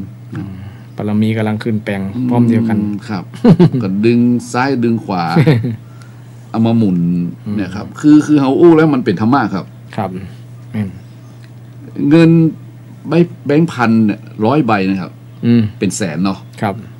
สามารถบัญชางานที่รถดำรถแมคโครนะครับรถกระเช้านะครับเล็กจากที่ไหนที่เบาหินเนี่ยมาจัดสรรสร้างแปลงได้ครับพลังของเงินไม่ใช่พลังไม่ใช่พลังของศรัทธาอันนั้นแค่มุมหนึ่งหมายว่านี่คือพลังของสตังค์เนาะที่ทำให้อย่างสำเร็จรุ่งได้ดีเนาะครับทีนี้ก่อนที่จะมานั้นพลังปัจจัยนี่มาจากไหนศรัทธามาจากศรัทธาครับโยมเพื่อนเชื่อมั่นว่าเขาทำจริงเลยครับทำจริงๆผมชอบอย่างนี้มันเกิดมาจากศรัทธานั่นเนาะครับเกิดศรัทธาเชื่อความเชื่อเชื่อมั่นในครูบาอาจารย์เชื่อมั่นในบาปบุญคุณโทษครับผมครับเชื่อมั่นแล้วทำไปแล้วบุญกุศลเป็นอนุสรณ์แห่งความดีเป็นอย่างว่าเป็นศาสนสมบัติเป็นศาสนสมบัติในไว้ในศาสนาครับผมก็มีความสุขอยู่ครับเพราะว่าในช่วงนี้นี่เจดีย์นี่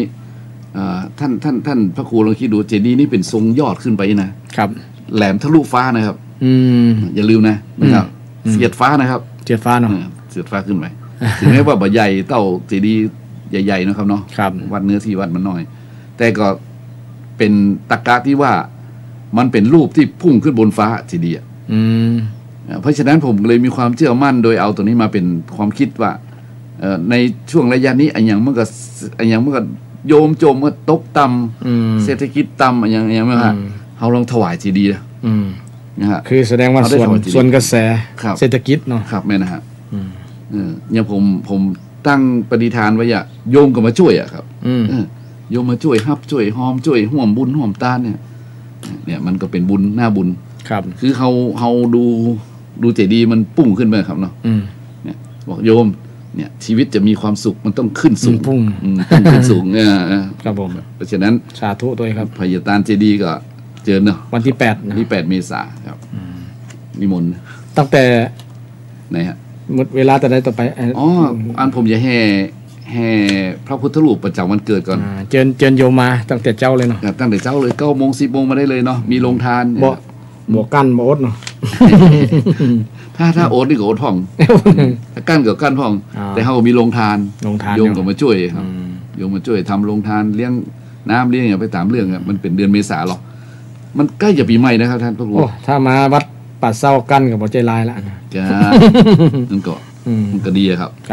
กั้นบ่ใจลายนะกั้นบ่ใจก็สื่อภาษีที่ว่าช่วยกันโหช่วยกันหามครับ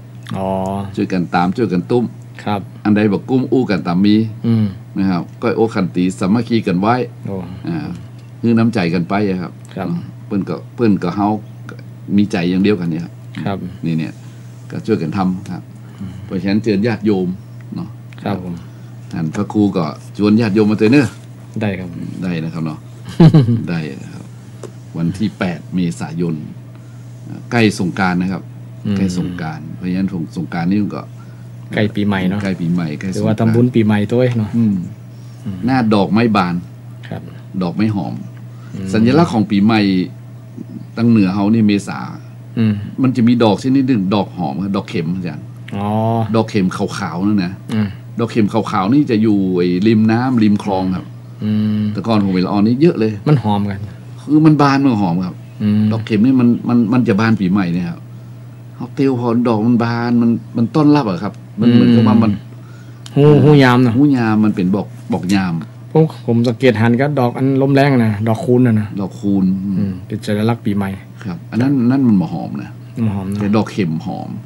ดอกเข็มขาวๆนะครับเดี๋ยวมันบอกค่อยเห็นแล้วครับสถานการณ์เปลี่ยนไปคนไม่ค่อยปลูกเนาะครับมันจะสูญพันธุ์ไปครับนักแกอยู่เพราะฉะนั้นก็เลยมาบอกให้ญาติโยมครับเรื่องบุญเรื่องกุศลอยากจะทำบุญก็เชิญนะครับเราต้องเชิญชวนทำบุญนี่นะครับใช่บาปผมต้องเชิญชวนเลยก็เชิญนี่เป็นว่าเป็นวิธีที่จะได้บริวารบอกบุญนะครับแล้วคนตะกี้คุณว่าเนาะครูว่า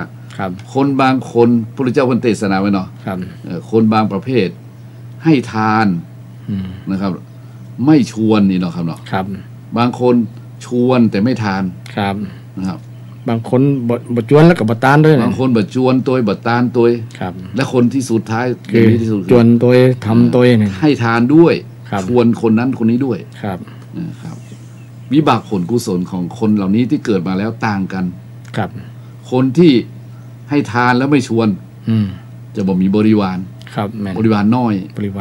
เช่นเศรษฐีทำไมบ่มีลูกเนาะมาครับแม่นเศรษฐีเงินหลายล้านนะเนาะบ่มีลูกบ่มีทายาทต้องไปขอ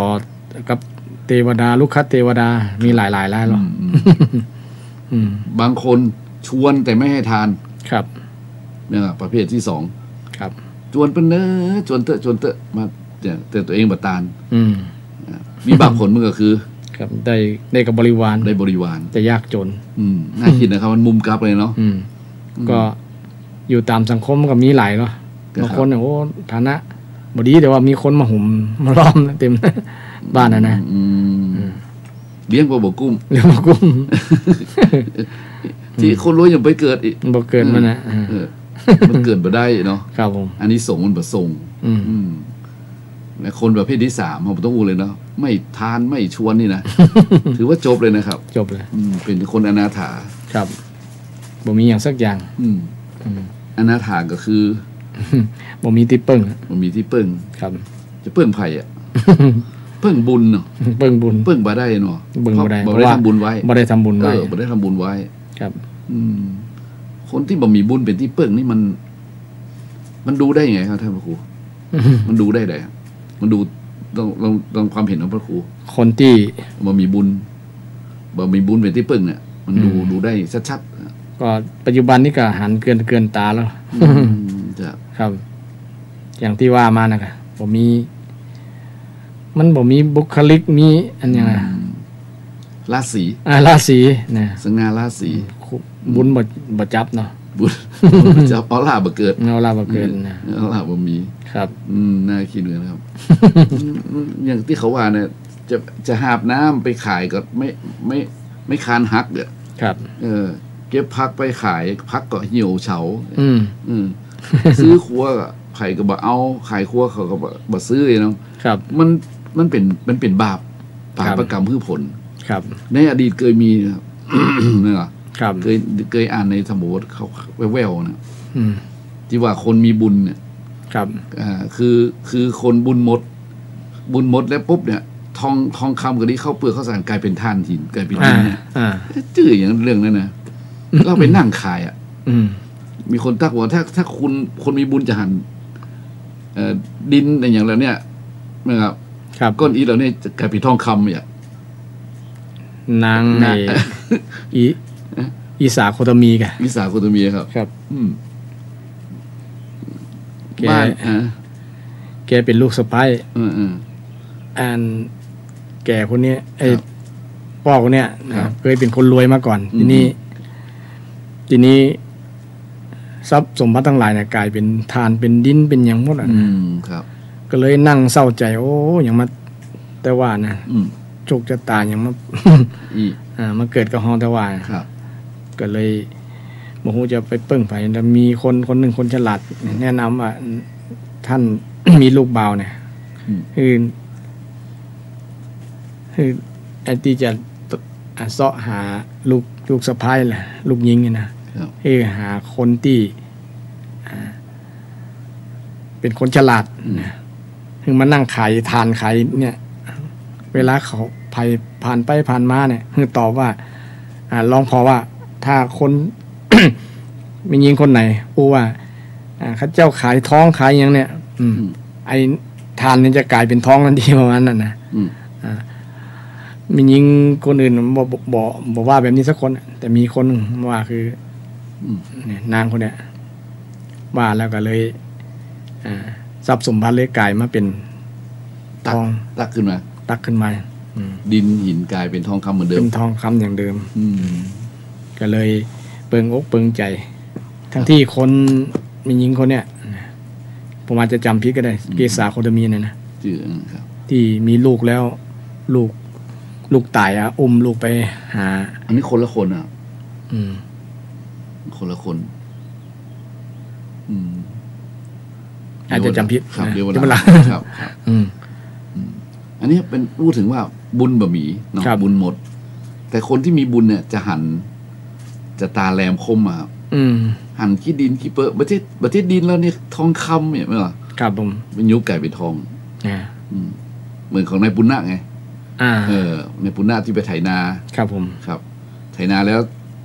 ขี้ไถไก่ไปทองคำนะครับครับพอขี้ไถไก่ไปทองคำก็เอาทองคำไปเปี้ยพระราชาพระราชาใจทหารมาทหารมาในทองคำนี่มันเป็นขี้ดินเนี่ยขี้ไถเนี่ยปิกไปบอกพระราชาพระราชาบอกตอนที่เอาไอ้ขี้ไถน่ะกึดไว้ได้กึดว่ามาเอาคำของพระราชาไม่นะครับกึดว่าเอาคำของพระราชาพระราชาเลยบอกว่างั้นขณะที่ไปเอาขี้ไถนะจงบอกว่ามาเอาทองคำของปุณณะของนายปุณณะเนี่ยเป็นมานี่ปุณณะปอของอุตรานะครับเรื่องนี้ประทับใจครับไม่ว่าเป็นชายตุ๊กตะรับจ้างไถนาวันดีคืนดีไปใส่บาตรพระสารีบุตรเปิ้นออกจากไอ้สมบัติอะครับนิโรธโอ้โหเป็นว่าขี้ไถกลายเป็นทองคำเลยครับแต่คนที่บ่มีบุญก็คือก็คันไปขี้ดินอย่างเดิมนะครับนั่นนะครับไม่ใช่บุญวาสนาส่งนี่ไม่ใช่ว่าเป็นเรื่องของบังเอิญนะครับมันเป็นบุพกรรมที่เปิ้นทำมาครับแต่ทีนี้มันมีปัญหาว่าทำไมบางคนกว่าจะรวยเนี่ยกว่าจะมีความสุขเนี่ยพอแก่พอเฒ่าไว้ท่านอาจารย์ผมถามคุณถามพระครูก็มาจากการสร้างเหตุแห่งความรวยบ่รวยนี่อาจจะสร้างเหตุจ้าไปเนาะจ้าไปเพราะว่า คำสอนของพระเจ้ามันเป็นเหตุเป็นผลเหรออย่างอยากจะรวยก็สร้างเหตุแห่งความรวยคือสร้างกรรมรวยการกระทำที่ให้รวยเช่นเป็นบอกว่า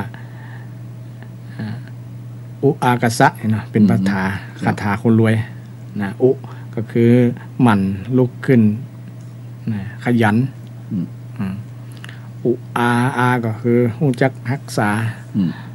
ภาษาไทย4 คำก็คือขยันหารักษาไว้ใกล้บัณฑิตใช้ชีวิตพอเพียงนะจะรวยเลยอุตสาหะลุกขึ้นมาอุทานะนะครับอุทานะให้ลุกมันลุกขยันขึ้นอุแปลว่าขึ้นเนาะลุกขึ้นอย่าได้นอนอย่าได้นอนอย่างเดียวเดี๋ยวอุตุนะบ่ได้ขี้ค้านเนี่ยบ่ได้ต้องขยันมันคนที่เป็นรวยเงินหมื่นเงินหมื่นล้านแสนล้านเนี่ยมาจากความขยันทั้งนั้นบ่มีไผรวยดีโดยความขี้เกียจขี้ค้านบ่มีนะซ้อบ่ว่าจะเป็นสตีฟจ็อบส์อย่างก็ตามเนี่ยเศรษฐีระดับโลกเนาะที่รวยได้โยมอย่างของประเทศไทยที่รวยติดอันดับ1 2 3 4 5 ถึง 10เนี่ยเนาะท็อป 10เนี่ยเป็นคนขยันทั้งนั้นเลยบ่มีคนขี้ข้านนะมาจากความขยันหมั่นเพียรทั้งนั้นลองสืบเบื้องลึกจริงๆเนี่ยบางคนมีเสื้อผืนหมอนใบนั่นน่ะบางคนน่ะนะเป็นเศรษฐีพันล้านน่ะหมื่นล้านได้แต่ทีนี้ บางทีผมว่าเนี่ยมันก็ไม่ใช่เสมอไปนะบางคนก็ขยันนะป้าโตบริหารบริหารเงินครับผมก็ขยันขนาดบริหารเงินขนาดเหล้าก็บ่กินบุหรี่ก็บ่สูบแอลก็บ่แอลทำงานตลอดว่ามันยังบ่รวยกับเพิ่นสักเทื่อทานอาจารย์ผมจะได้มองให้มุมหนึ่งเพราะครูมองถึงไหนตอนนี้ก็อยู่ที่การบริหารเงินเนี่ยบริหารเงินบริหารจะดีนะก็น่ะแบ่งเงินในถูกสัดส่วนใช่เช่นคนเอาอย่างคนบิเดียวเนี่ยทำงาน300อ่ะคุณต้องมีส่วนเหลือถ้าบ่มีส่วนเหลือมันบ่มีรวยละบริหารให้ได้ว่ามันเหลือทุกวันนี้ต้องเหลืออย่างน้อย10 บาท20 บาทครับ300 บาทนี้ต้องอย่างน้อยให้มันเหลือบาทยังได้นั่นน่ะเริ่มความรวยบาทแล้วนะเดี๋ยวนี้มันใจขึ้นอนาคตครับยืมเขามากินก่อนมันจะรวยได้นี่ของการบริหารเงินบ่เป็นคืออารักขาสัมปทาบ่พร้อมละบ่ถึงพร้อมเลยอารักขาสัมปทาต้องรักษาดุลยภาพของการบริหารเงินเนี่ยบริหารเงิน300เนี่ยต้องบริหารอย่างน้อยอย่าให้มันปุ๊ดต้องได้เหลือไว้น้อยเลี้ยงครอบครัวให้คุ้มแต่เดี๋ยวนี้มันใจเงินอนาคตยืมเขามาบัดเดียวนี้บ่ฮู้ว่าเป็นหนี้กี่อย่างนะเงินนี่อย่างมากก็เอาหมดเลยนะมันเป็นหนี้ใจเงินอนาคตเป็นหนี้เมื่อติดหนี้แล้วรวยเนี่ยบ่ต้องถามหาละยกเว้นที่เป็นหนี้ที่มีศักยภาพพอที่อย่างเขาลงทุนเขากู้ก่อนนี้เนาะหมุนนักลงทุนทั้งหลายเปิ้นฮู้ที่ว่าสติปัญญาเพิ่นพอที่จะบริหารนั้นได้นะเพิ่นก็เลยรวยครับผมที่สำคัญที่ตัวที่2นะว่าต้องบริหารเงินให้เป็นบางคนนี่กินคาบเดียวกับเสี่ยงแล้วล่ะ300เนี่ยก็เล่าเดี๋ยวนี้ขวดนึงเกือบ300แล้วนะมันอยู่2 กรรมผมว่าถ้านะกรรมใหม่กรรมเก่าด้วยเรื่องคนจะรวยนะครับแม่นะครับก็มีส่วนผมเชื่อเรื่องบุญก็เป็นผลไงผลมาจากอดีตบางคนบ่เลาะบ่แบะรวยได้นั่นเหรอครับอยู่ได้สบายบางคนเอาแทบตายปะต้อแล้ว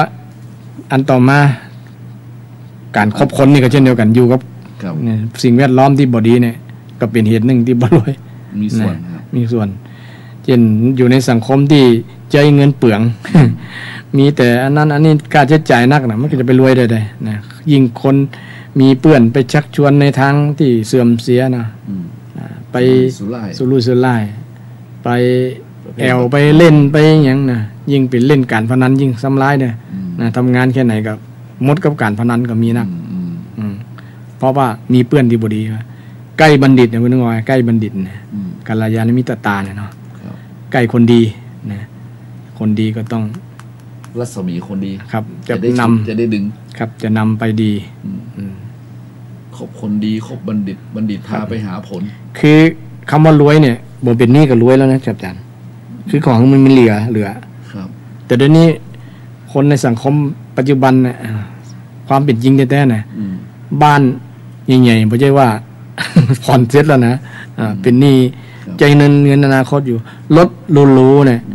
บางคนโอ้ส่งหลายปีเนาะมันรวยหลายอย่างครับรวยหนี้รวยหนี้นั่นนะรวยหนี้เนี่ยมันก็เลยติดลบคนคือคนรวยคือคนบ่มีหนี้นั่นเองเป็นเพราะภูมิคุ้มกันรวยหนี้นะภูมิคุ้มกันที่สำคัญก็คือบ่มีหนี้เนี่ยอยู่ในลำแข้งตัวเองไม่ต้องพึ่งพาหาใครนะอยู่พอเพียงมันพอบ่ได้กิเลสมันชักนำอยากจะได้อย่างเพิ่นนั่นแหละมันมีตีตัวกิเลสเงื่อนไขในเศรษฐกิจพอเพียงว่ามีเงื่อนไขตัวนึงคือใช้สติปัญญานะตัวนี้แหละกัลยาณมิตรสำคัญครับกัลยาณมิตรสมาชีวิตตาสมคือใช้ชีวิตแบบพอดีตั้งภาษาใหม่ว่าพอเพียงนะพอดีสุมะกับเมืองว่าสุมะสมาชีวิตตาสุมะพอดีเนาะสมพอเปิ้งเนี่ยพอดีกับการรายได้ของตัวนะรายได้300นั่นนะต้องจ่ายให้พอดีกับ300อย่าให้เกินถ้ามันเหลือนะเป็นผลรวยแล้วนะคุณต้องได้เก็บเงินเก็บแน่นอนแต่ว่าอย่าให้เกินก็แล้วกันนะมันกิเลสตัณหานี่บางทีมันคุมหมดได้นะคุมอย่างอื่นคุมได้นะมันอยากได้อยากมีอยากดีอยากมันต้องมีคุณธรรมมาเสริมอย่างเช่นความอดทนขยันอดทนมีความอดทนเลยอดทนต่ออำนาจกิเลสนะเห็นเปิ้นแปลงบ้านอย่าเพิ่งไปเหือทะยานกับเปิ้นเพราะว่าเฮายังบ่มีสตางค์สักบาทเด้อนะบางคนไปกู้หนี้เงินสินมาก่อนมันก็ต้องอีทำมาเป็นหนี้มันจะรวยมาได้มันอยากได้เปิ้นว่าได้เนาะเปิ้นได้ดีครับจ้างขี้ถ้วยจ้างเนี่ยปะซอมันนักนะครับเวทีกองแข่งฟ้าเนาะขี่ม้าแข่งตะวันนะครับ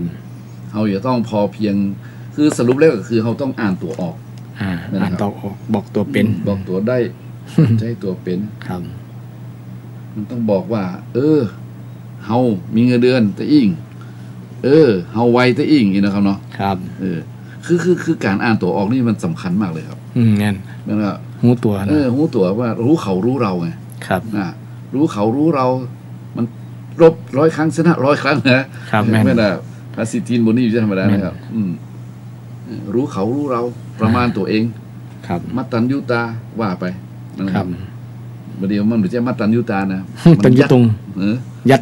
ยัดเต็มอัตรานะครับลืมคิดไปว่านะครับมันไม่มีอะไรเนี่ยลืมคิดไปว่าเอาอะไรไปไม่ได้เนี่ยคนเราสองคิดเนี่ยว่ามันไม่มีอะไรเนี่ยคือไม่มีอะไรคือมันไม่ทีหลังอย่างยืนเนี่ยนะแล้วเอาอะไรไปไม่ได้เนี่ยมันเกิดในส่วนกันยิ่งกว่าส่วนหนึ่งของมันอยู่เลยคือเอาอะไรไปไม่ได้ต้องเป็นความคิดของคนที่รวยละคนจนก็คิดนะมันจะเป็นเหตุปัจจัยนี่ย่อท้อไงว่าเนี่ยเป็นอย่างไรไปเอาไปบ่ได้เนี่ยมันก็ทำให้ขี้ค้านไปไงมันอยากจะทำความดีแหละมันหลายมุมเนาะหลายมุมครับเห็นว่าเอาอะไรไปไม่ได้บางทีมันทำให้คนบักขยันไม่หรอแน่นแต่ขี้ค้านคนจนนี่ตายแล้วเอาอะไรไปไม่ได้แสดงว่าเราไม่ได้ทำบุญมาก่อนนะครับตายเลยชาตินี้เราเลยไม่มีบุญมาตามเรามาเมื่อ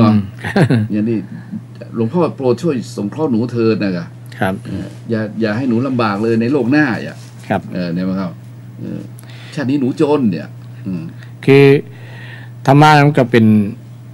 ธรรมะของพระเจ้าเนี่ยเป็นมีธรรมะหลายระดับธรรมะของพระเจ้าก็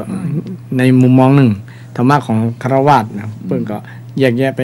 นะครับก็เป็นธรรมะของไผ่ของมันครับผมถ้าเอาภาพรวมเลยก็มันก็เป็นเอาของพระเจ้ามาอู้ของศรัทธาก็เป็นเรื่องยากปฏิบัติยากมองละมุมไงครับผมอย่าเอาอะไรไปไม่ได้เนาะอย่าคุ้มบ้ามันก็ครับนี่ไผ่จะมองยิ่งตุเจ้ายิ่งดีนะถ้าเอาไปแล้วเนี่ยต้องคิดความคิดของตุเจ้านั้นถูกต้องแล้วนะ แต่ไปมองถึงคนจน ครับเอาอย่างไว้บ่ได้ครับงอถีงอมืงอถีงอมือมันเป็นลักษณะนั้นจะทำให้ว้าปะมาทำละเนี้ยเป็นยังเอายังไปบ่ได้ปล่อยอดตายไปอดตายครับวิธีสอนของพระเจ้ากับสอนต่างระดับอย่างว่านะเป็นคารวะก็ทำแบบนี้เนี่ยถ้าคุณอยากรวยก็ต้องทำนี่ดีอยากรวยไม่ใช่ว่าไปเอาทางลัดนะบางคนชอบเอาทางลัดเนาะครับเวลาหมดแล้วครับอ๋อครับผมรวยทางลัดเนาะครับรวยทางลัดนี่มันไปทางมืดแม่นนะครับมันไปทางสูงมาได้ไปทางต่ำดำควันไปนะครับอันนี้ก็เลยเป็นมิจฉาอาชีวะได้นะครับเนาะเป็นสิ่งที่ทำให้เกิดบาปกรรมเพราะฉะนั้นญาติโยมหลายวันนี้ต้องขอบพระคุณท่านพระครูสิริอมราภิรัตน์นะครับเป็นอย่างนักนะครับเจ้าวาดวัดสันอุ้มอมรารามขอบพระคุณทางสถานีท่านอาจารย์พระครูสมุวิศวัตวรกิจโจนะครับเนาะโมทนากับทางเจ้าหน้าที่และก็อนุโมทนากับญาติโยมสถานาบุญทั้งหลายแล้วก็ขอไหว้กราบสาไหว้สากราบครูบาอาจารย์ที่ฟังก็ดีที่อยู่ทางบ้านก็ดีเนี่ยที่ฟังนี่ก็มีท่านพระครูพุทธิธรรมรัตน์นะครับจังฟังหลายสถานีนี้นะครับที่อยู่ป่าไผ่แม่โป่งนะครับครูบาอาจารย์ก็ฟังเจอจังบอกว่าเนี่ยเทศ2-3 ชั่วโมงเลยครับเพราะฉะนั้นก็ขออนุโมทนาและขอบคุณครูบาอาจารย์และศรัทธาญาติโยมเนาะเอาละวันนี้เวลาหมดเวลาอาทิตย์หน้าวันพุธหน้าถ้าบ่มีภารกิจติดจนเกินไปท่านพระครูสิริอมราภิรัตน์ก็จะมาอู้จ่าญาติโยมฟังธรรมะสารพัดธรรมะนะครับเนาะเบ็ดเตล็ดนิทานอาตมาเช่นเดียวกันฉะนั้นวันนี้ขอศรัทธาญาติโยมไหนมีความสุขกายสบายใจอายุมั่นขวัญยืนเจริญรุ่งเรืองในธรรมเหมือนกันชู้ผู้ทุกคนแด่เตอเจริญพร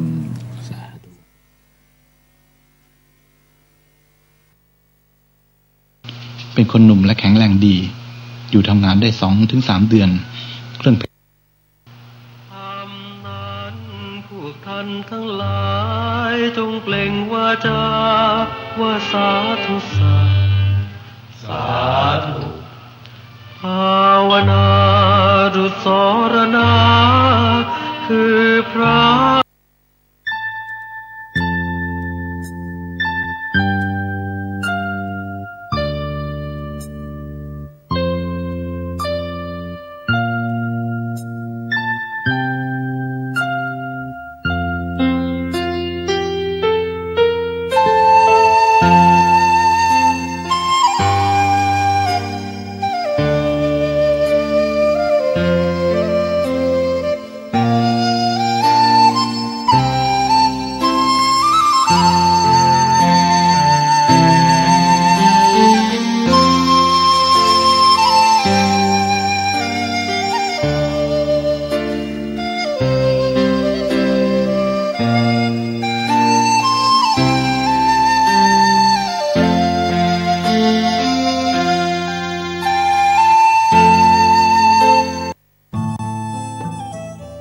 ท่านกำลังติดตามรับฟังสถานีวิทยุกระจายเสียงพระพุทธศาสนาแห่งชาติและสังคม